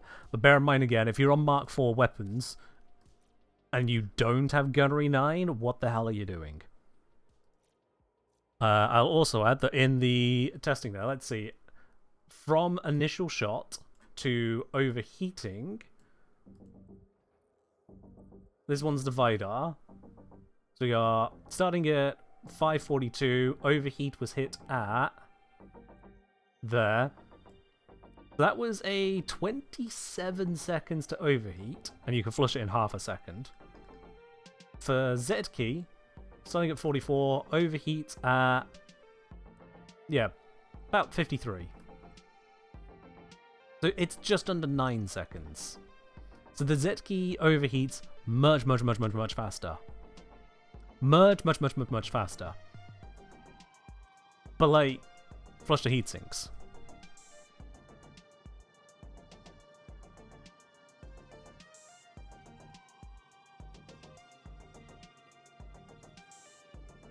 No, it's one, you're honestly not wrong, yeah. You're not wrong. It does seem like D have... I just realised I didn't even show you guys the video. I'd switched it to just Warframe at that point. I was looking at the video editor for the durations. Whatever. You know it's there. Anyway, point is, yeah, you're very right. D have made it where Zetki is just largely better for the guns, but then if we look over here, I've gone for Vidar shield, Vidar engines, Levan plating, Zetki reactor.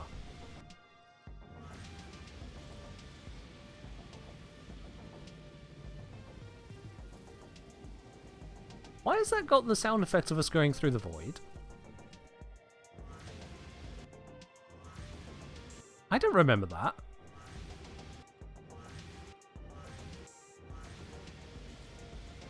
I'm going to stop messing with that right now.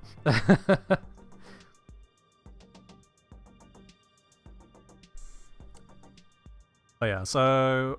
where do we go with the Vital one again? Oh yeah, redirect 50 energy to shields with every kill. Which was stacking with the modding I had there.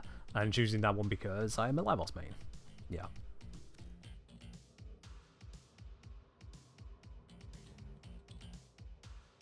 So you either go with that, or you go with the Levan one. And for most people, that one is going to be better. So Levan is your defense, Avida is your movement, Zetki is your offense. Which includes the strength and range bonus on the reactor. It's a little sad. At least in the reactors, there is some concern for, stats. Do you want range, duration, or strength? There's a little bit of a thinking going on there. Likewise for the engines, I think they've given them a bit of variety. It's just sad that the guns are so locked in, I guess. It almost feels like there's no need to make the different schools of them. Really, Zetki's only negative is one that you wipe out pretty early on. That said, I don't think NPC crew have that. So, looking at this here, what's the down charge? So, after it stops firing at about 53, when is it ready to fire again? There. 5 seconds. 5 seconds downtime. So, we've got 9 up, 5 down, versus, what was it, like 27 up, 5 down?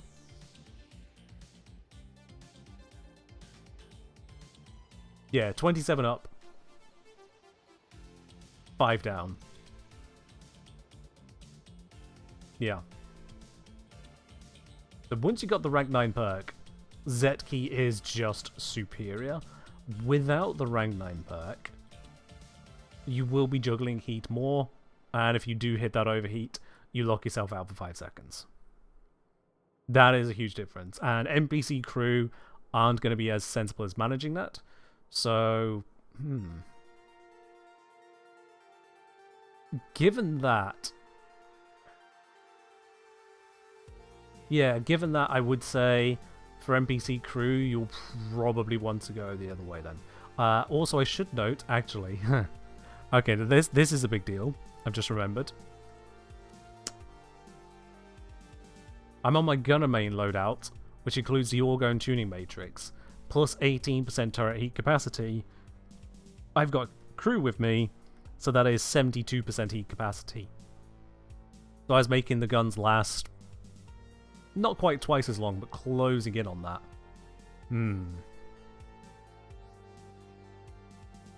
Okay. Hello there, sea rabbits. Yep, your eyes do not deceive you. I am indeed in a Maid outfit today.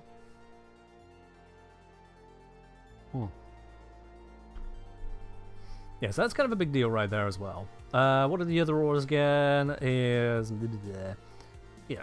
Reduced chance of being breached, increased shield recharge during breach, and plus armor when you've almost already run out of the hit points armor protect, and even then not much armor. Terrible. Ironclad, just more hull armor, more max shields, and recharge, so it's just all of the extra hit points. Not unusable, but comes with opportunity cost. Onslaught Matrix, plus turret damage only whilst at 100% hull. So it's great until you take a scratch, and then it just shuts off. Chance to reflect a quarter of damage whilst over 80% shield, so this also shuts off very quickly. Ugh. And then plus a battle mod efficiency. Okay, so we reduce a little bit of the energy cost. Yeah. Oh, I believe it, Ellie. Yeah. This stacked with all crew, you're going to be on a 90% hull increase, and you got a 90% armor increase, and you've got a 102% shield increase and shield recharge. Yeah, that's a bit. What's with the outfit? We raised money for charity on Friday. I said if we reached $1,500 raised, I'd put on a Maid outfit. Chat said bet, and made it happen, and then some. So, Maid outfit. Complete with twirl on entering. Raider Matrix is terrible. It's just terrible. Don't use that one. Then Auto Tuning Matrix. Yeah, we got the forge capacity, so we can carry more materials. Not really that much of a matter, but it exists. Minus forge cooldown is pretty darn nice. Minus 60% with a full suite of that. You can use the forge very rapidly if you need it. Elemental resistance. Cool. Elemental damage is a thing that enemies do in some cases, so having that resistance is just a defensive buff. And then turrets, you could just fire longer, which is definitely nice to have. So yeah, I do think that one still sits there, and that does affect the measurements just taken earlier. So without a full squad running that, the Zetki gun will overheat pretty darn quickly. So yeah, 9 divided by 1.72. I'd expect it to overheat. If no one has this, I expect it to overheat in about 5 seconds, and then go on to a 5-second cooldown. That's heavy cooldown to deal with. Which is why I remind you, once again, that leveling your skills up in a game where you have skills that need leveling up is a big fucking deal. If you want to be good at gunnery, get good at gunnery. And if anyone wishes to disagree with that, come at me. Oh wait, you can't. Your pathetic navigational skills mean you can't catch up.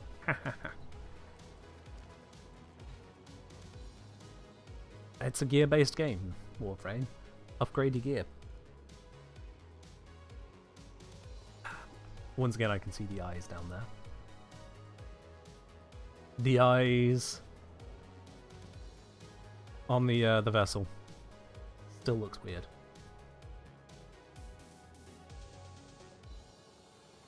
Secret would say need to run railjet missions. All engines, it's like level 5 to 7. Well, yep, you got a bit of work to do then, haven't you? You got a bit of work to do, and it's also a pretty chunky source of mastery because you don't get it from railjet missions, railjet armaments, railjet anything else. It's all here. You really want it, yeah.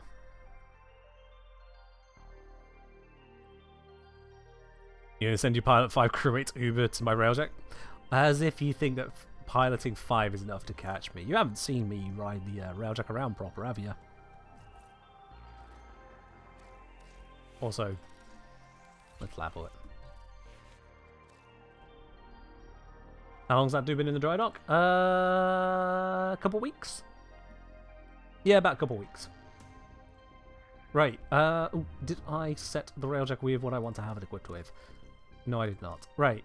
Yeah, we'll leave the Zetki pulsar on there. Honestly, that was proving effective enough. And leave the Vidar pulsar on the sides. I think actually that's just the right combo now, isn't it? Because they're both hit scan, they're both damn good damage. Having measured the effectiveness of the damage now, that does make them compare with the Talon, with no spool up needed.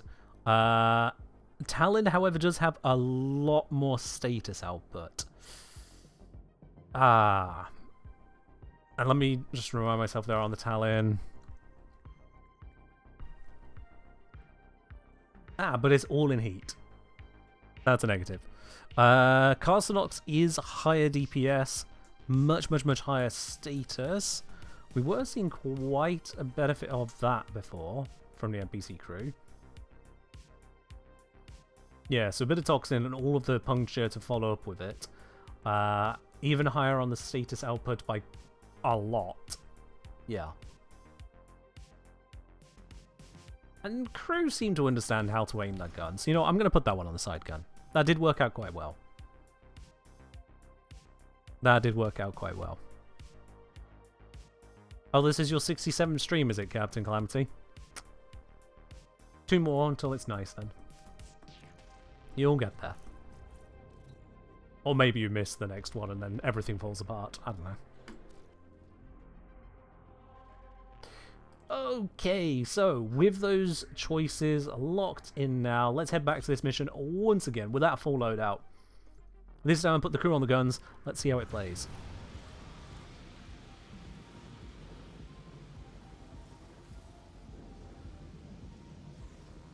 Oh, what's your goal there, Alsu? What is your goal with the Spanners? Let's go back onto gunner, there we go. Incoming attack craft. Crew, light them up. Fairly certain you can't get a Cayman BPC for Spanners here. put that out there.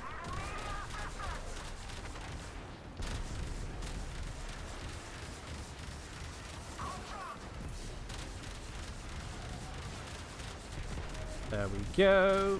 Just shredding them apart bit by bit. I'm fairly certain my NPC crew are joining in. Yeah, I can hear them firing a little bit.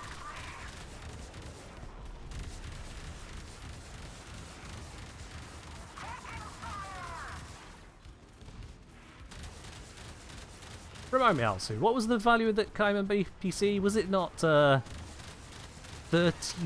billion-isk for a blueprint? Fairly certain you said something like that. Yeah, something like that. Okay. Now, if I recall, the exchange rate of dollars to ISK is around about $1 for 100 million ISK. It's around that. In that ballpark. So there is no way I am offering you, for channel points, something in the value of $300. No! The cheek of this man.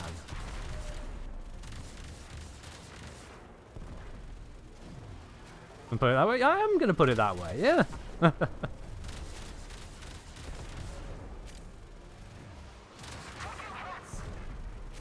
I hope I haven't impacted your enjoyment of your new shiny toy in the pay-to-win game. Alright, cruise ship has arrived. That's going to be a nice test of NPC crew helping out on the kills. You'll notice, not gone down, NPC crew are really making a difference with their turreting here, which is absolutely welcome. They usually fire on the nearest targets, and the nearest targets are usually the ones trying to kill me, so should be largely good. Oh yeah, that's tearing into them nice and quickly there. We've got the assistance of NPC crew as well. Down they go. Out of curiosity, Calamity, what game would you have me play? If you had the ability to dictate the game on stream, what game would you pick?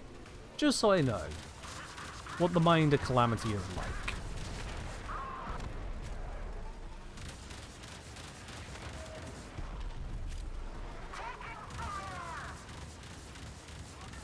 So many choices? Ah, but you only get one. So, choose.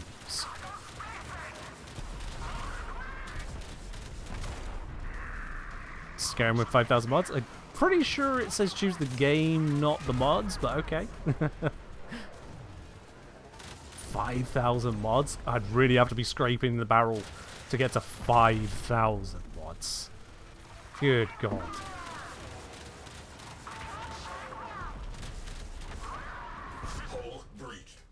Oh no! People saying FTL vanilla on easy? Oh yeah, okay. Vanilla, so not even advanced edition?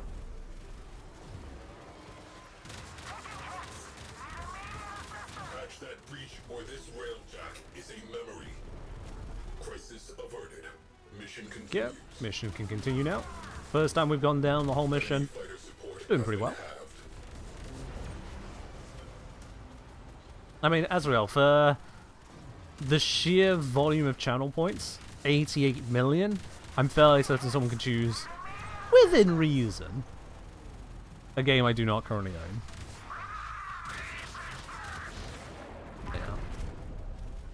Yeah. From Jellyfish, Roblox dress to impress. I have no idea what to expect from that, but that sounds terrible. Ellie refusing to say what their pick is, given it's Ellie. Oh dear. What are you cooking up that it's so bad you don't even want to say it? Stream appropriate? That doesn't narrow it down enough. Apparently, being in a bikini in a hot tub painting yourself is also stream appropriate, so really does not narrow it down. You don't want to show your hand. Oh, you actually saved me for 88 million channel points, Ellie. Really gonna be all secretive on this hypothetical. Have I sent the postcards? I have not sent out the postcards as yet, no. Partly because it's a weekend, so the post office was not open to send them. And secondly, because I need everyone to actually send me the details as to where I'm sending said postcards. Most people who have earned a postcard have not yet sent me an email with the details. I've had a couple come through. I saw it when I looked at my phone whilst getting ready with stream, because it was not a work day today, and that was not a focus.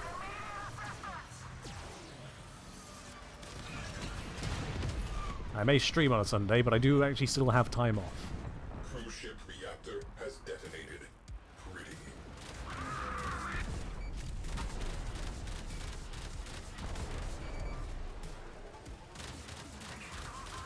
We have company. We're going to go with either Sekiro or Dance Dance Revolution. Good lord. I'm realizing that some of these requests might involve more than just buying the game in terms of being able to actually play it. That's an outrider. Need to hit the right spot.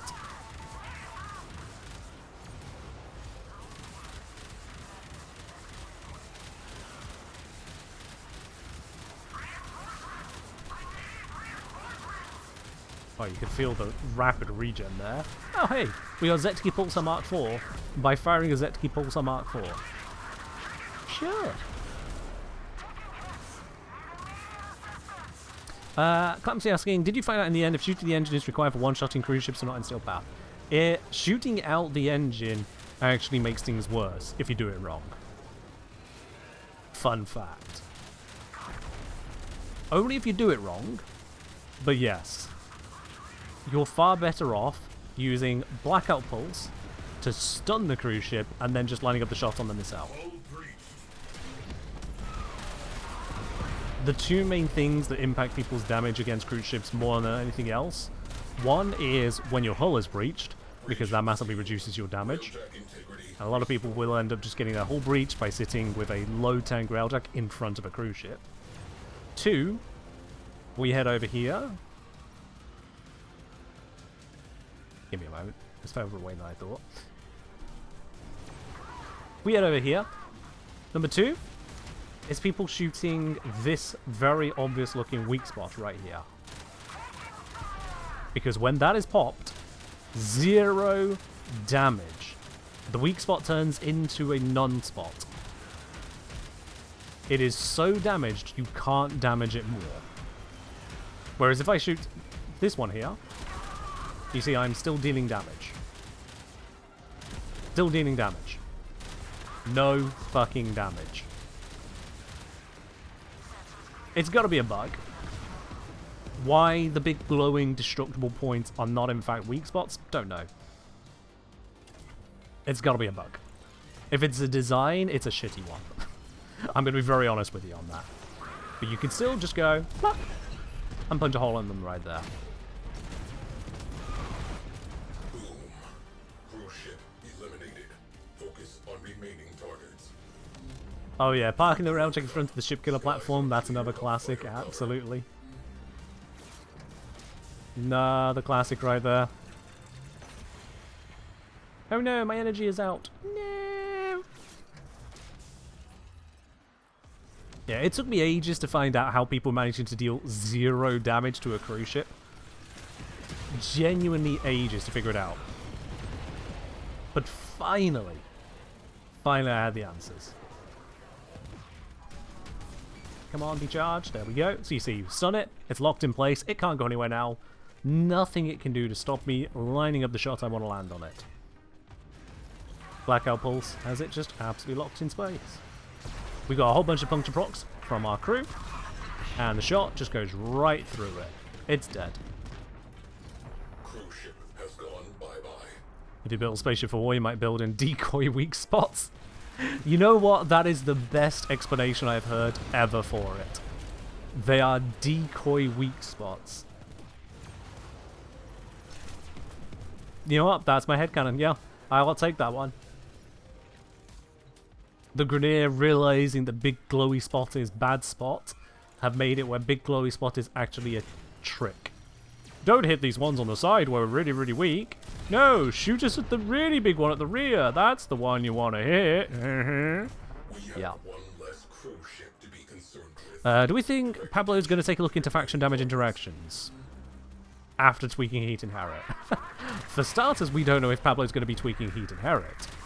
So, that's a thing. But as for faction, no idea. Pablo's been doing a lot of either vague posting or just kind of concept stirring on Twitter. I'll be honest, I'm getting a little frustrated with it. Not only because it's leading to people in the community expecting that the sky is falling and the world is ending because Pablo mentioned or didn't mention something.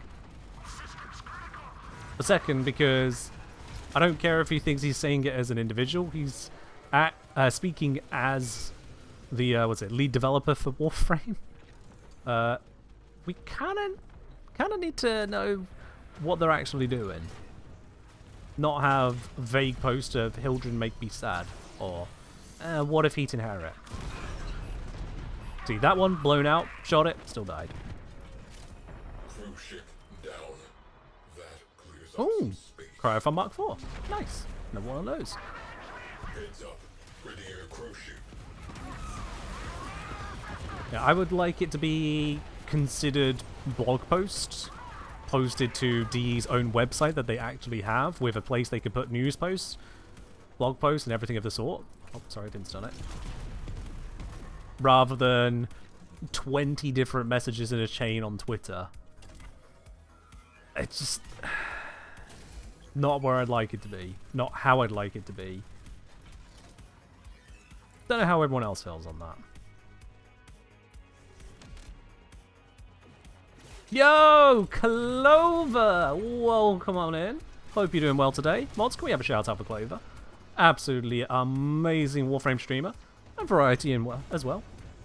I hear that Clover is actually a top 100 US player on Apex Legends now. Been absolutely hammering it. Has completely given up on Fortnite because it is just trash tier in comparison to Apex. Clover said so. I can get you the DMs, except it's kind of private, so I can't. But you'll have to take my word on that one. Would a man in such an outfit ever lie to you? I say, thinking of the men in this outfit who have lied to me. Whatever.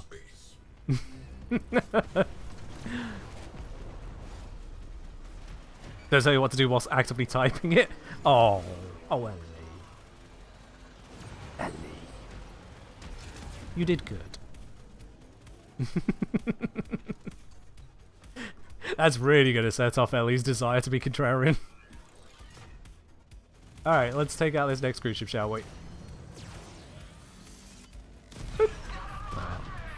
What was the goal for the Maid that was achieved? We raised $1,900 in one stream for the charity Hope for the Day. We did that on Friday. $1,900 US dollars, no less, for Hope for the Day, which is absolutely incredible. Absolutely incredible. Also, it now looks like Logren's little character has eaten a dead snake. The way those emoji messages have come through, so that's fun. Nabaton asking if I've men in maid outfits like you? Well, just the one man, but yes. Yeah.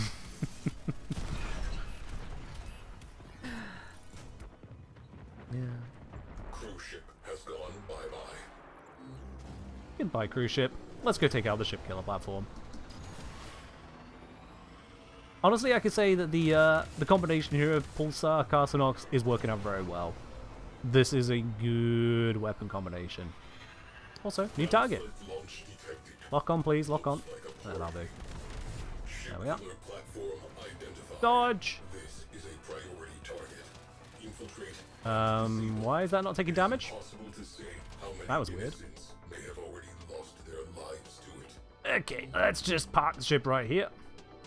It'll be nice and safe right there. You're itching for more D&D fun? Interesting, interesting. Clover would like some more D&D fun, chat. Interesting. Does it have to be D&D? Or would you be open to alternative tabletop game systems? Open to all alternatives? Interesting. Interesting. Nothing comes to mind. Oh yeah, I've got that companion. I was wondering. I just looked back. I'm like, why am I invisible? All right.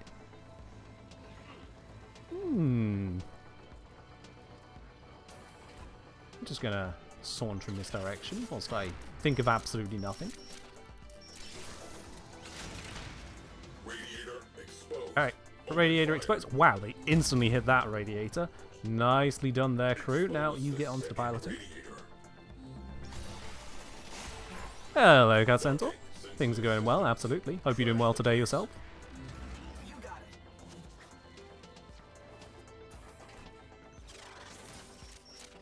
So what's got the bug there for you then, Clover? Reminiscing? Had yourself some other campaigns and whatnot? Are you looking at one-shots? Are you looking at running a whole long-term group or something?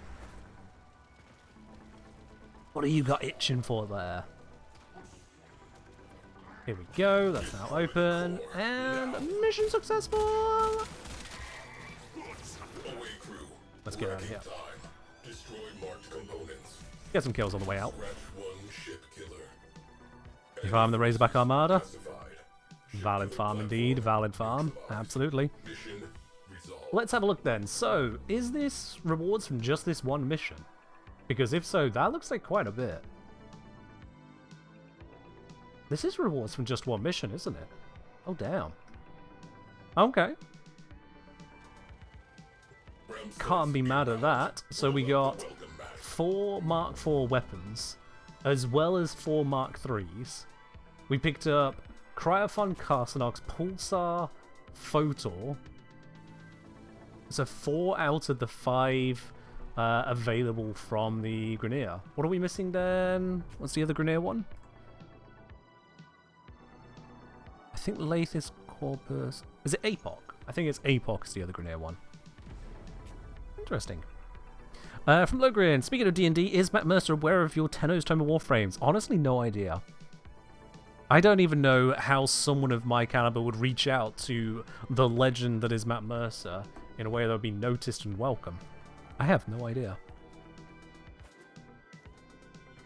Clover, so one-shots are fun, hard to do a big one. Think now it's almost a year already since the Warframe D&D session we did.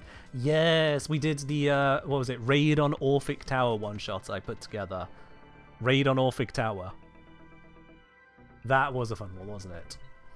Because it was yourself, Zyme, and then we had a couple from DE as well for that lovely run-through. Raid on Orphic Tower. It was a bit jank, but it worked. It was very much a, this will be cool, let's put it together and just try it out.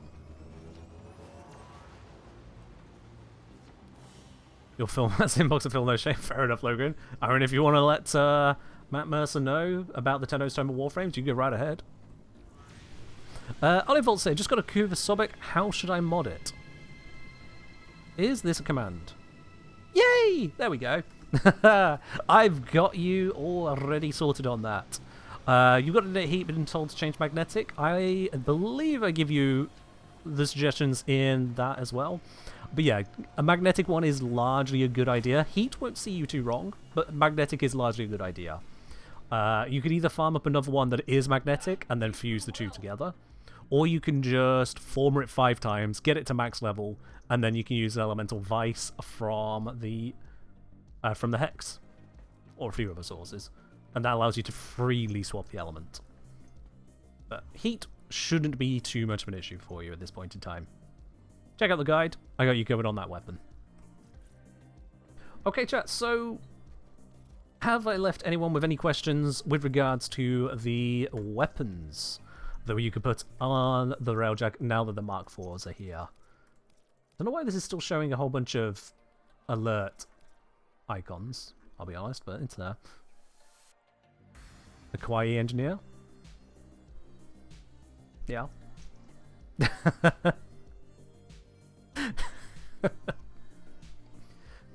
Many of y'all didn't even see the 12 starter stream. Who's the guest and where's the engineer? It was me all along. Yeah, honestly, 3 years of having this outfit and wearing it for various charitable reasons, and still somehow Zach didn't put 2 and 2 together. Honestly. You want to pet the ears?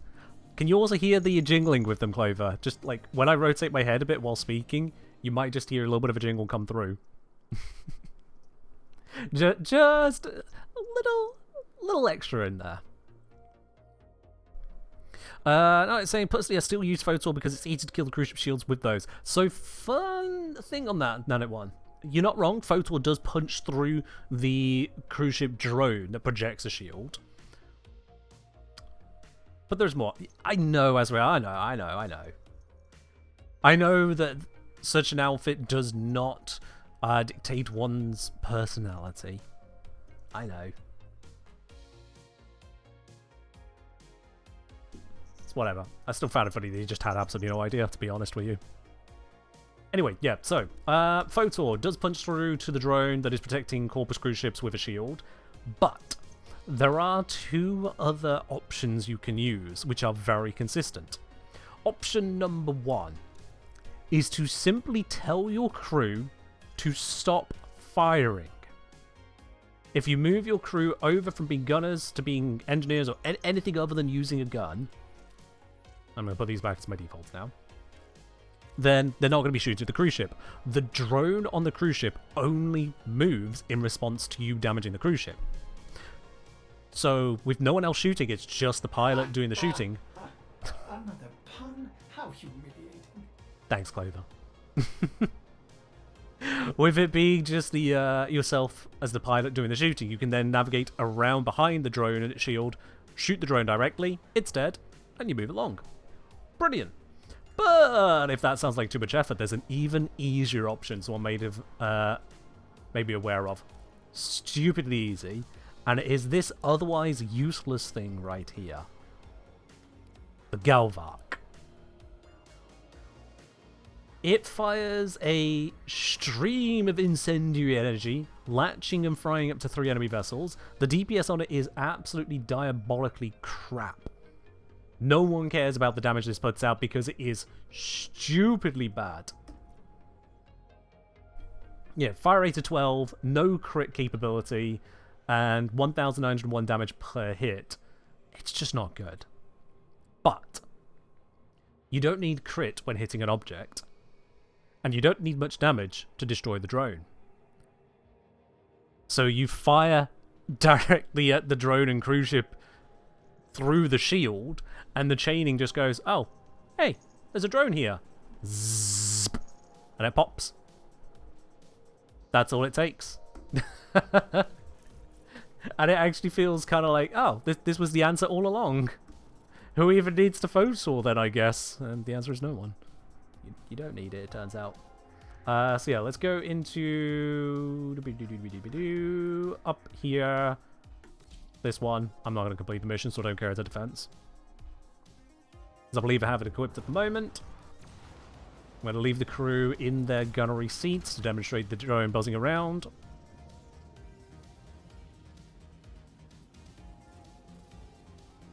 Yeah, Pulsar, Z key for those who can dispense the heat, Vidar for those who can't. You take care, Logren. Yeah, Vidar is good on the side guns for the NPC crew, although I think giving them the Carsonox is honestly better.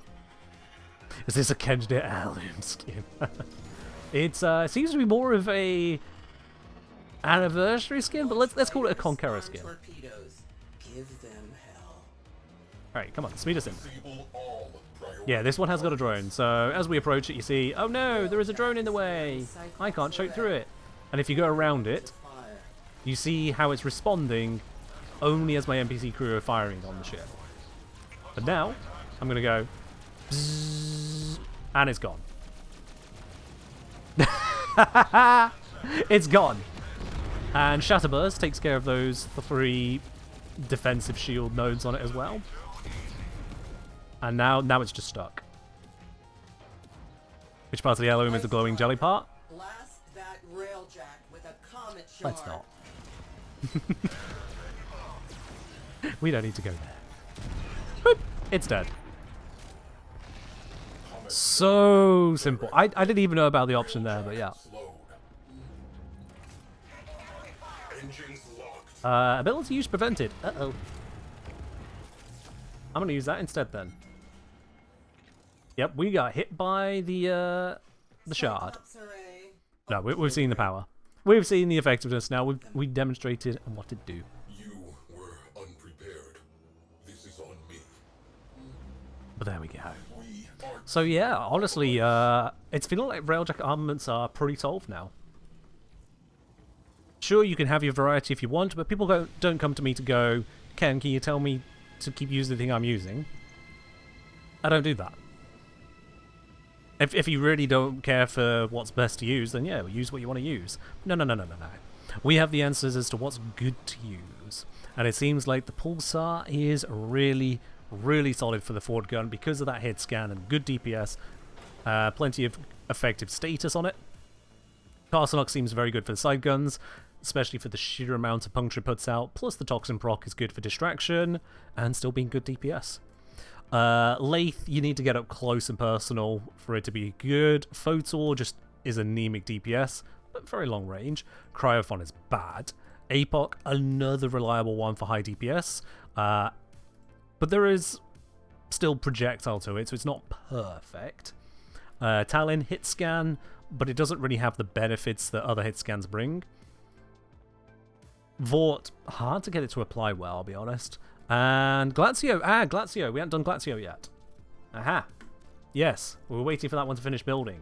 Right. There it is. There it is. Okie dokie.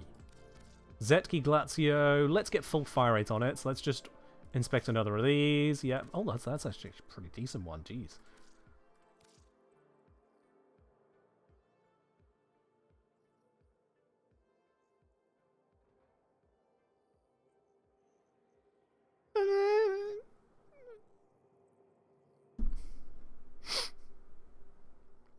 Okay. Yeah, that's it. 59.8% will do. Whatever. Okay. Let's just go run the test mission, shall we? Let's go do that. So, we're heading on over to... Oh, yeah, Saturn. Heading over to Saturn Proxima. We head to Mordo Cluster. That's where we've been doing our testing, so let's compare it there. Took you a while to know that stats on guns varied. Oh, yeah, by quite a bit. Yep, valence fusing does not round up on railjack weapons or any other armament. If you're at 58% instead of 60, tough. Keep working. Yeah, I'm not going to max this one out, most likely. At least, not as a priority. Okay, so let's see. Well, that's got a shield at the front, so that doesn't work. There we go. Turn in. Man, they really love slow, heavy-hitting cold weapons, don't they? Cargo spacing? What? What cargo is a fighter carrying? Come on now. Guess maybe a bit of ammunition. Toilet paper. As they see this ship and shit themselves. There's too many of these shielded ones. Go. I've realised I've got the NPC crew on the side gun still, so let's get them off of that. Make this a fairer comparison. Oh, that was the other one. Why have you moved over there? That's weird. Okay.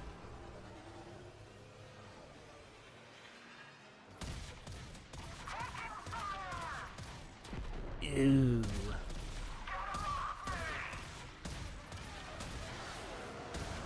Come on, lock on. There it is. This is not a great weapon at all. Both of the cold weapons absolutely suck. I'm going to be honest with you.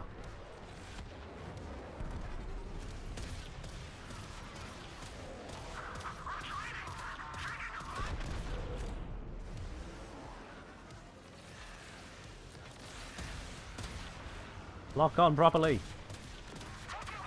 Alright, this is going to be diabolically bad the moment I find an Outrider. Oh look, there's an Outrider. Okay, let's see how terrible this is.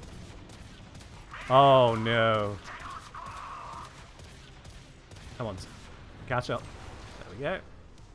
Slightly overshot there, but it's fine.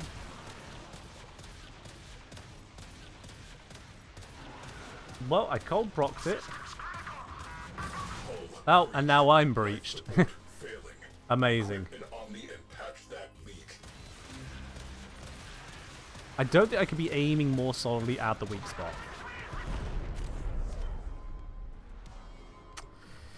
Yeah, no, that's bad. Hull That's breach ongoing. Equip your Omni and rectify this. Aborting. Better to fail the mission than fail you. the cold weapons both are terrible. Yeah, that's no good. No good at all on that one there. It's interesting that they give such slow-firing weapons only moderate status chance. So the Glacio Zetki Mk4 there, 23% status chance on a 2.4 fire rate as basic. That's still not even 1 status proc per second. It's 0.55 status per second. The only other gun with status that terrible is the Cryophon at 0.32. If they haven't got much in the way of DPS, and actually Glacio's supposed to have much in the way of DPS, it's just bad at applying it. But if they're not going to be DPS kings, at the very least they could slow the targets. Ugh. Like I say, who would have guessed that throwing icicles at ships designed to withstand the cold of space is only mildly effective? I mean, if you've got a mass driver that's launching a big old block of ice, ice is not something you want to mess around with. You know, that sank the Titanic. And that was just a block of ice sat there. That was where the ship hit it, not the other way around. You think about an iceberg being launched at you at Mach fuck, that's not a good day for anyone involved, or at least it shouldn't be. But yeah, this ain't it. This ain't it. That's rather unfortunate there. Cold magic users not loving the day today here. Frozen chicken gun, which if you fire it fast enough might just cook it as it gets turned into shrapnel. Yep. Maybe. Right, let's see. Have I got notes down on all of these? There's pulsar notes. Yep. Carcinox, Lathe, Photor, Cryophon, Apoc, Talon, Vort, and notes for the Glacio. Paper DPS aside, it's poor to apply and lacks status to make it up. Bad.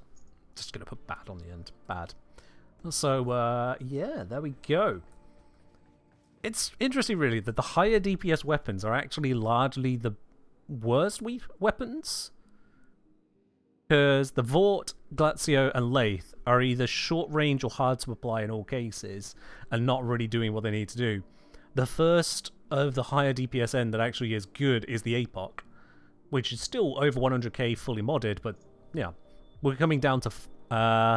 it's above the Glacio, so it's still third on the list. We're coming down to third on the list for it to actually start being good. Pulsar is good, Carcinox is good, Lathe, little too close range for me. Photor is anemic. Cryophon is just terrifyingly slow. Apoc is good. Talon is good. The hit scan makes up for the DPS, so it's still simply good. The Vort, bad to apply, and Glacio, as we just saw, was pathetic. Yeah. Right. So yeah, I go back to the original question, I suppose then. Has anyone else got any other questions on Railjack armaments? Is there anything I have not covered for you to your satisfaction? Before I go ahead in the upcoming future, turn that all into a video. It's not going to be the next video. I think I want to do one on Nidus first, but I can do this one afterwards. Zooks is saying, if you want cold for Railjack, you can use the new Arcane Secondary Cryogenic with a puncture armament and get the cold status as well. Wait, does Secondary Cryogenic apply to Railjack? What am I missing here? Secondary Cryogenic. On Puncture Proc, apply 3 cold stacks on targets within 15 meters. Which, in space, should be only that single target, realistically. That's not going to apply to the Railjack, is it?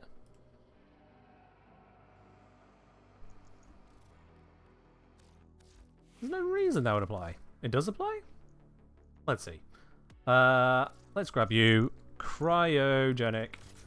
It doesn't actually matter about ranking up on this right now, because I just need to see it in effect. So, no indication as to where to put that. I'm just going to equip it onto the secondary for now. Let's go back to the dried up, make sure I've got a suitable weapon equipped for this. We don't want Glacio. Let's go back to the Pulsar, because the Pulsar Mk4 of the when is this going to go away? Of the Zetki variety, that includes puncture. So let's put the puncture on there. This also is puncture from my crew. If it works, then either of those punctures should apply cold. If it works. Let's see what happens.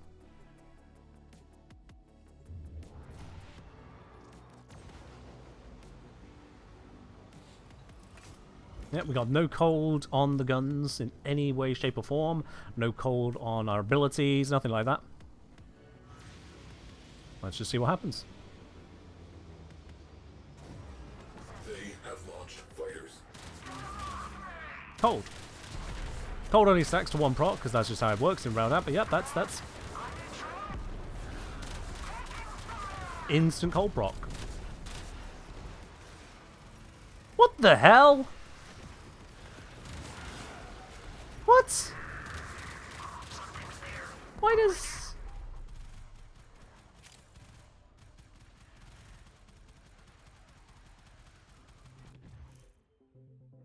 Does it work for the crew? That's a good question. Let's see if I can find some of my crew are shooting at and applying procs to.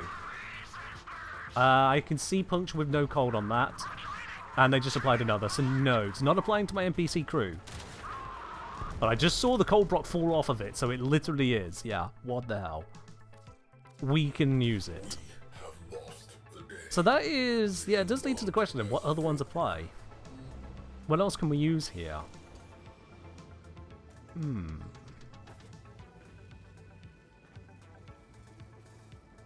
Is there a section on the wiki already for armaments doing this BS, or am I going to have to figure it out myself?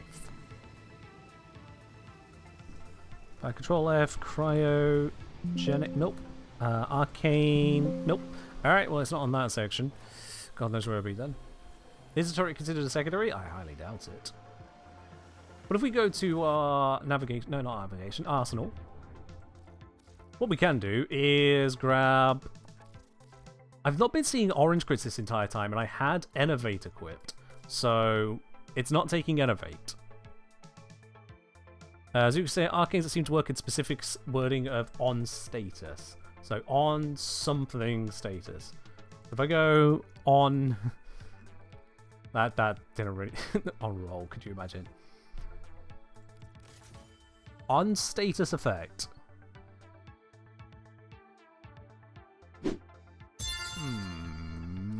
Yay, I did thing. And it was available for the greatest stream time. Yo, Crescendo Fury. Thank you very much for resubscribing there. Up onto 20 months of support. Much appreciated. I hope you're doing well today. You never tested this arcane? Well, you're about to find out what it does. If we can see what's happening amongst everything else happening. Which could be fun in itself. Let's find out.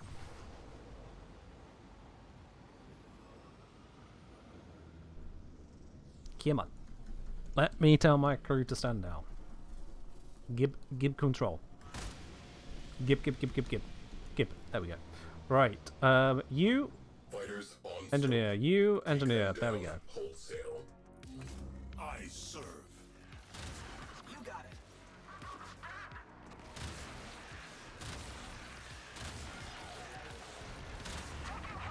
it. If it's happening, I'm not sure if I'm seeing it.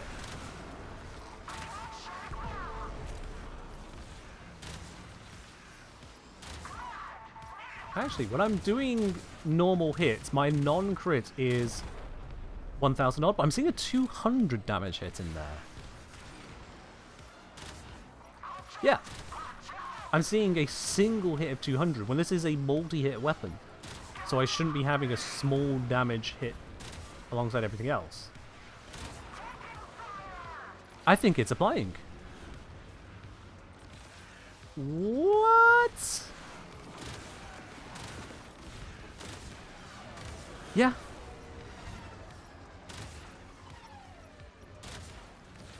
Because there I triggered no status and there was no extra hit. It was just 4 hits. Hull breach. Immediate repair required. Okay. What the hell is this game? Oh my god. I will consider this and improve. Come on. What is this game? Oh.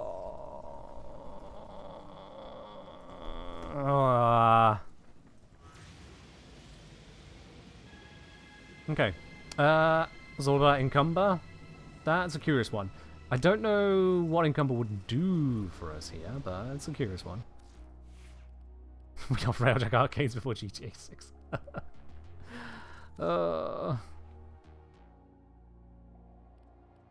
Yeah, I did ask for more to look at, didn't I? And we got more. So this shouldn't work.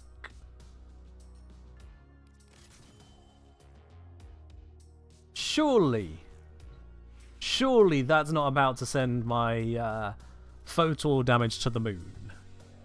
Let me just check. Photor was a 2.5 status per second output. Talon is 8.8. Alright, we can try it with the Talon actually then. Talon's got the highest status potential. Yeah, the buff icon but not the damage. It being triggered is already weird, but let's see. Does it potentially actually do a thing?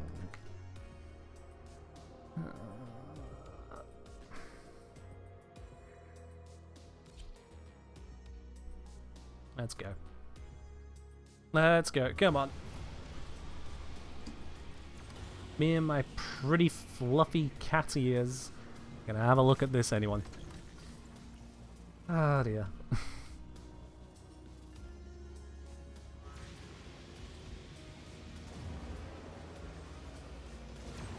Alright. Single person attack craft. So, I'm seeing the trigger is being applied. Okay.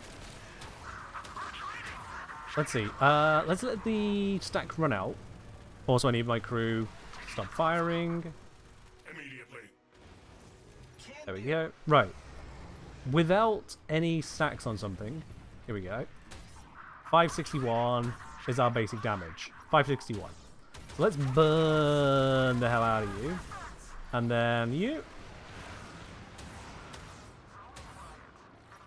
I didn't see what target I tested against.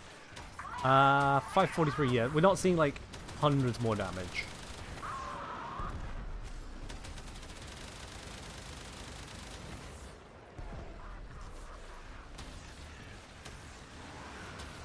Nope. Nope.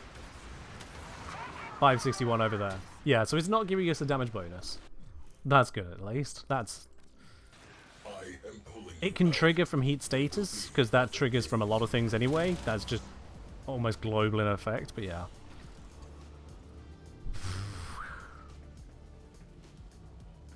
You've had some weird experiences as you stir while testing. I've had runs where gunners would shoot at a cruise ship and it gets instantly destroyed.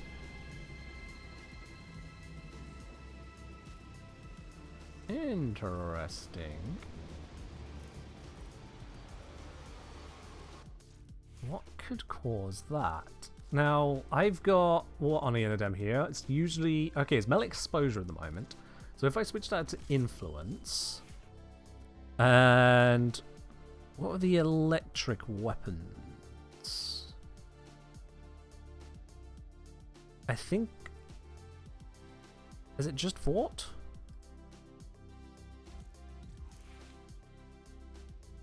Right, bit there. There we are. So have a quick looky-loo here. Can I search electric?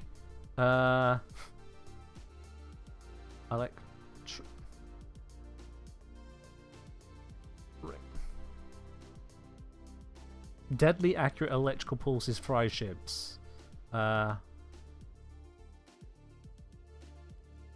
Oh wait, yeah, I was looking at the right side for the heat. No, yeah, it is electric. Pulsar is electric. Wait. Okay. The Pulsar, which is a good weapon, has electric and has status. And we said the Zetki puts out more status. Okay. Let's see what happens here. Let's also give one to my crew then, because there was the point about crew potentially doing something weird with stuff and things and stuff. So they can have the Vidar Pulsar. Let's have a look at this, shall we? Just out of curiosity, can we make something happen here? Something that reaches the level of, oh dear, you're going to want to fix this. Be interesting if we find something like that today. We've so far had a text bug to report. What about this?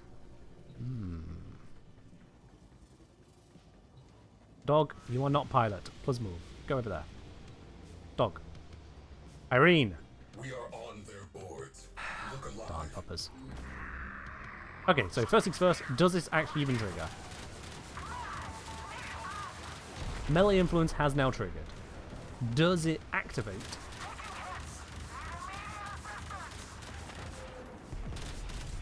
There's an electric proc. Didn't appear to spread in any way that mattered. Probably because the range is so small on it. So it triggers, but so what?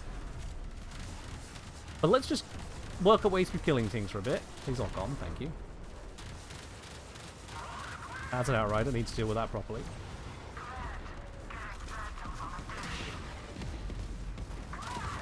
There we go.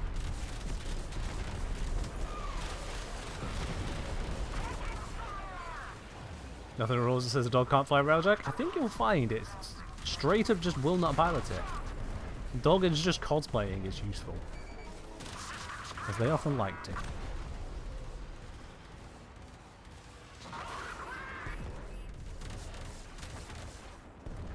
Alright. Cruise ship, where you at? There we go. Let's have a quick visit upon you.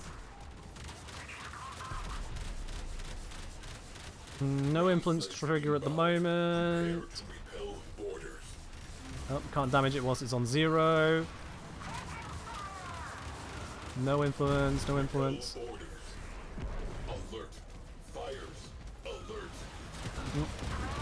Alright, influence is active. Uh-oh. I need you guys to deal with that. Right away. I obey. Fires extinguished. Oxygen levels normalizing. Let's see. Oh, well, now we've got another one down. Uh-oh. I kind of need a doctor. Immediately. Medic! Come to claim me. I await your arbitration. I'll stop being such a... I can kill Okay, this is getting bad. Hull breach. Repeat. This is getting bad. I am dying. If I noticed. worth saving, please assist. Uh-oh. the cold hand of death. I've got you. Stand. Stand. Also, can we now fix the ship, please? Pleasies. I'll get rid of him. And the other guy, wherever he is. I don't see him. Oh, you do, apparently. Oh, there he is. I was blind. Okay, is the ship fixed yet? There we go. Averted. Mission continues. Where was I? Ah, yes. Influence is active. So if anything would happen with it here... Nothing. Fire crew, stand down. No idea on that. No idea on that one then. Okay, but at the very least, it seems like influence triggers, but doesn't actually do anything useful. The mission. Why'd the crew go down so fast? I mean, it's still path. But also 2 of them were set as gunners until right that moment, so they were still getting into position to actually defend themselves. But mostly, it's still path.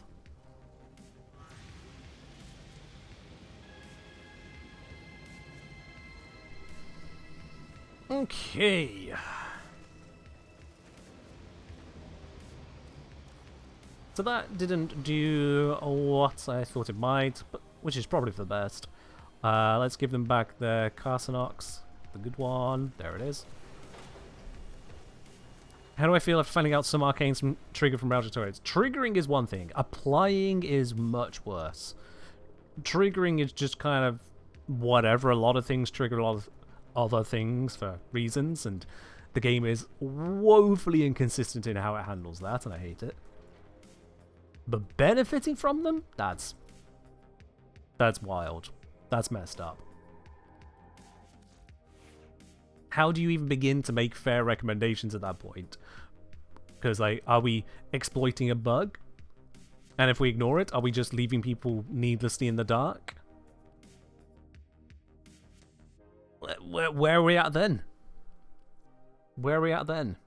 That's, Okay, that's an overshield. On electric status effect, real speed and multi-shot. Based on what happened with Cascading Flare, we can reasonably assume this shouldn't apply to it either. Yeah. What was the interaction happening with influence? Using a Railjack weapon, we could trigger melee influence, but we couldn't utilize it. Yeah. Secondary Encumber did both trigger and apply, which is wild.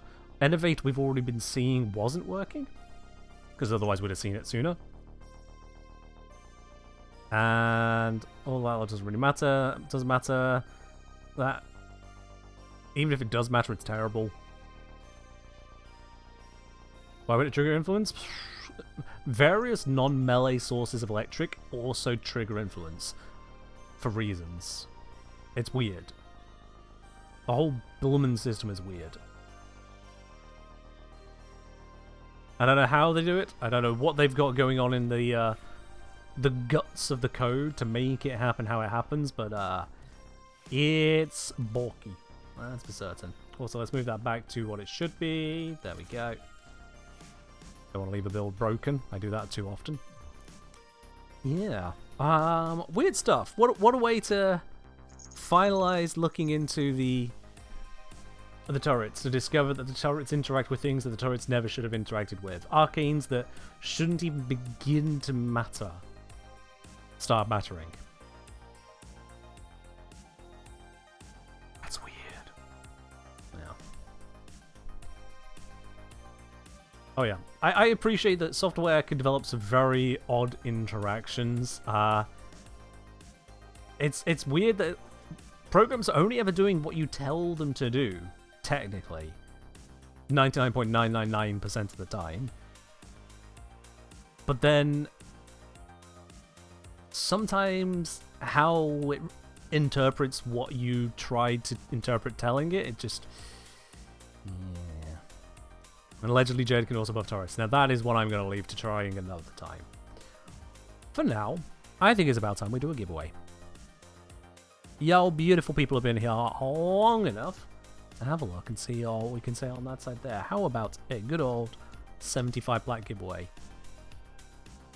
Oh yes indeed, let's do a 75 plat giveaway. I'm only going to give you a single minute to get in on this one here, so if you're not paying attention you will be missing out. This teaches those of you who end up with a massive stream delay to hit refresh every now and then. Let's open up a draw, exclamation mark enter in the chat for a chance to win 75 plat. Any one of you could be the winner today, any single one of you. Exclamation mark enter in the chat for a chance to win that 75 plat. We're going to be having some new avatars for this arena added in relatively soon, and on that note as well, I think I did have a glance at the emails that had come through. I think one person said from the fundraiser that we did, they were not looking to add their avatar. Let me see here. Since we already have one, don't know what to replace it with. Can you give it away? Yeah, we could do that. Yeah. There we go. So, on that note, then we'll have this giveaway here of the 75 plat, and then we'll do a second draw for someone to have an opportunity to add their skin to the giveaway arena, courtesy of that generous, and right now I'm not going to name person. Absolutely, but first, platinum. Let's do the draw. Alright then, you've had your minute to enter, and just a little bit more, but let's see who is going to be our winner of the giveaway on this one. If you see yourself at this stage, of course, that's you taken out of the running. Only one person can be that winner today. Who is that winner going to be? It is... Josu! Josu, congratulations. Excellent work, Tenno. The extraction point is up ahead. You are our winner today, Josu, of the Platinum giveaway. That we've already got your details on record, so that'll be popping into your inbox within the next couple of weeks there, absolutely. Once that's sent over by DE, nothing more you need to do on that side. You're the final entry in one. Hey, would you look at that? Sometimes the last person is indeed the last to enter into the arena as well. Sometimes it works out. Don't leave it so close. You nearly missed that, Plat. Nearly then. GG's on that there, Josu. But as we said, we're going to do another giveaway now. This is more of an in-house thing. As you see when we do these giveaway arenas, a lot of different avatars slide in. If you would like to add your own fashion to that, either for your own personal use or if you want to make it available to others, then you can join in on this here. Clammy say, what if I already have a skin? So if you already have one, you can still have one added. It's just you can only ever have one default. I can't set it to allow you to default to either. But for those of you who are VIPs or subscribers, it doesn't matter. You can switch as and when you want to anyway. It's simple. But yeah, for someone who would like to add their own fashion to this arena, to have it available, whether as an option only for yourself, or if you want to open it up to others, it's up to you on that. Bear in mind, if you do try to make it only an option for yourself, it has to be your default one, just because the way the program works. Let's open up an opportunity for that. Exclamation mark enter if you'd like a chance to add your fashion to this giveaway arena program. Exclamation mark enter on that. Like I said, because I currently have the email of the person who sent this over rather than identity, I'm not going to name who it is here. I think they have their username in this message, but I'm not going to double check that right now in case I get that wrong. So, thank you, Anonymous, for handing it over. Exclamation mark enter in the chat if you'd like to pop that in here. Sorry, pop your fashion into here. 20 more seconds if you would like to have a chance at that.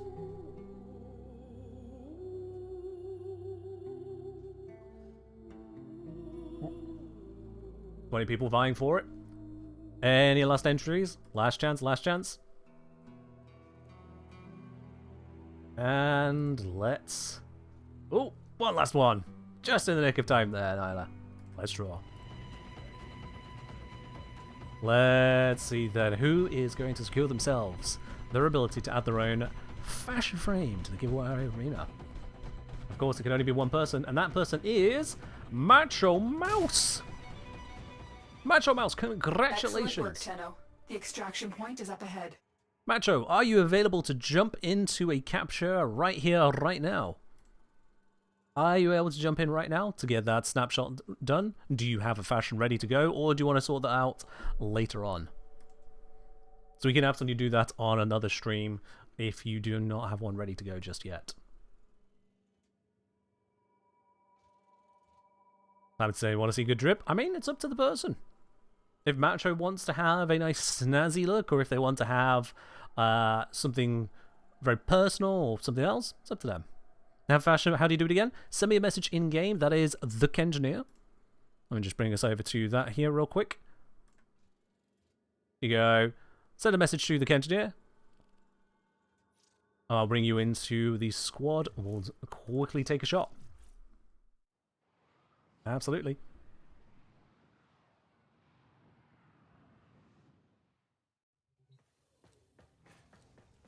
Yes, you do. /W. The Kengineer. Hi. Simple as that. Just pop that into the chat box. /W space the Kengineer space hi. And there it is. There we go. Let's just make it where I can actually invite you. Invite. Hello, hello. I'm going to take off my companion. Please make sure you take off yours as well.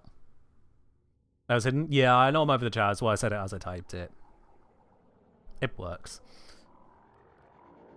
If someone can't hear me whilst going through this, then we're in trouble. And yes, everyone watching, flashbang warning, the capture scene is an exceptionally bright white in order for this to work. Due to the way that Warframe handles lighting, I can't use a green screen effect without it causing tints and spills that do not look good. So I have to use a white screen for it. There we go. Alright then. When you're ready, just aim at me. Aim at my head.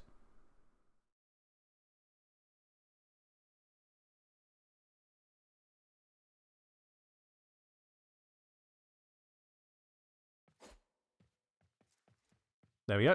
Snap. I was at the right distance.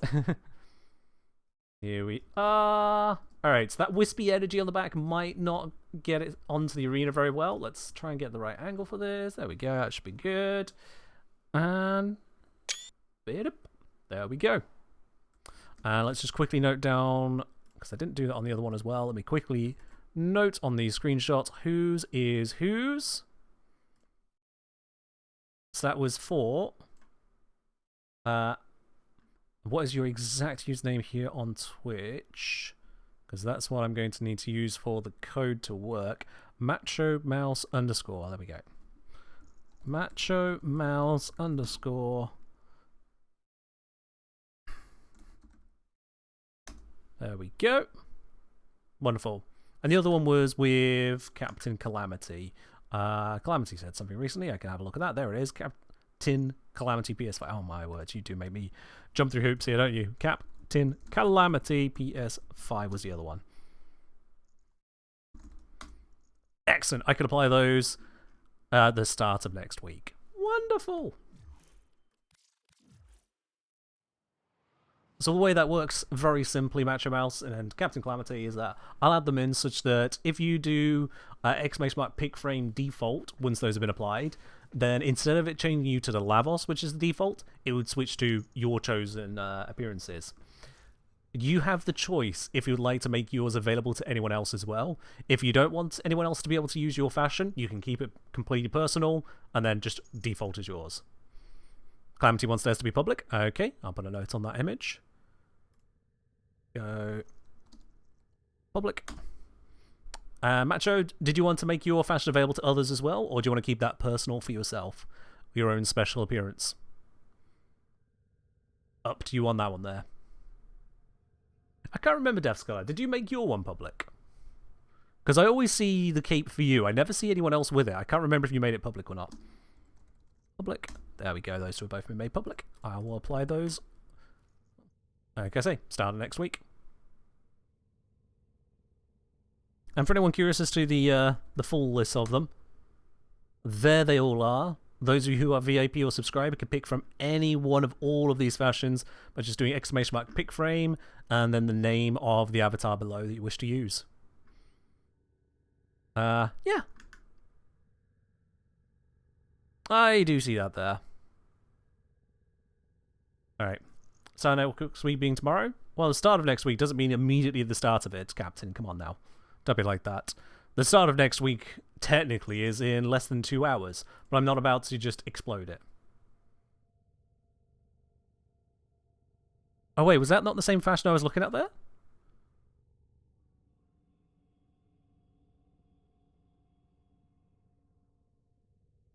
Oh, Def's got to use his gorillas. Right. That's what threw me off. I was going to say, I was like, hang about, yeah. Wait. That's what threw me off. Okay. That all makes sense. Okay. I really confused us all with that one, didn't I? Sorry on that. Right. That, though, chat, that is where we're going to have to wrap it up now.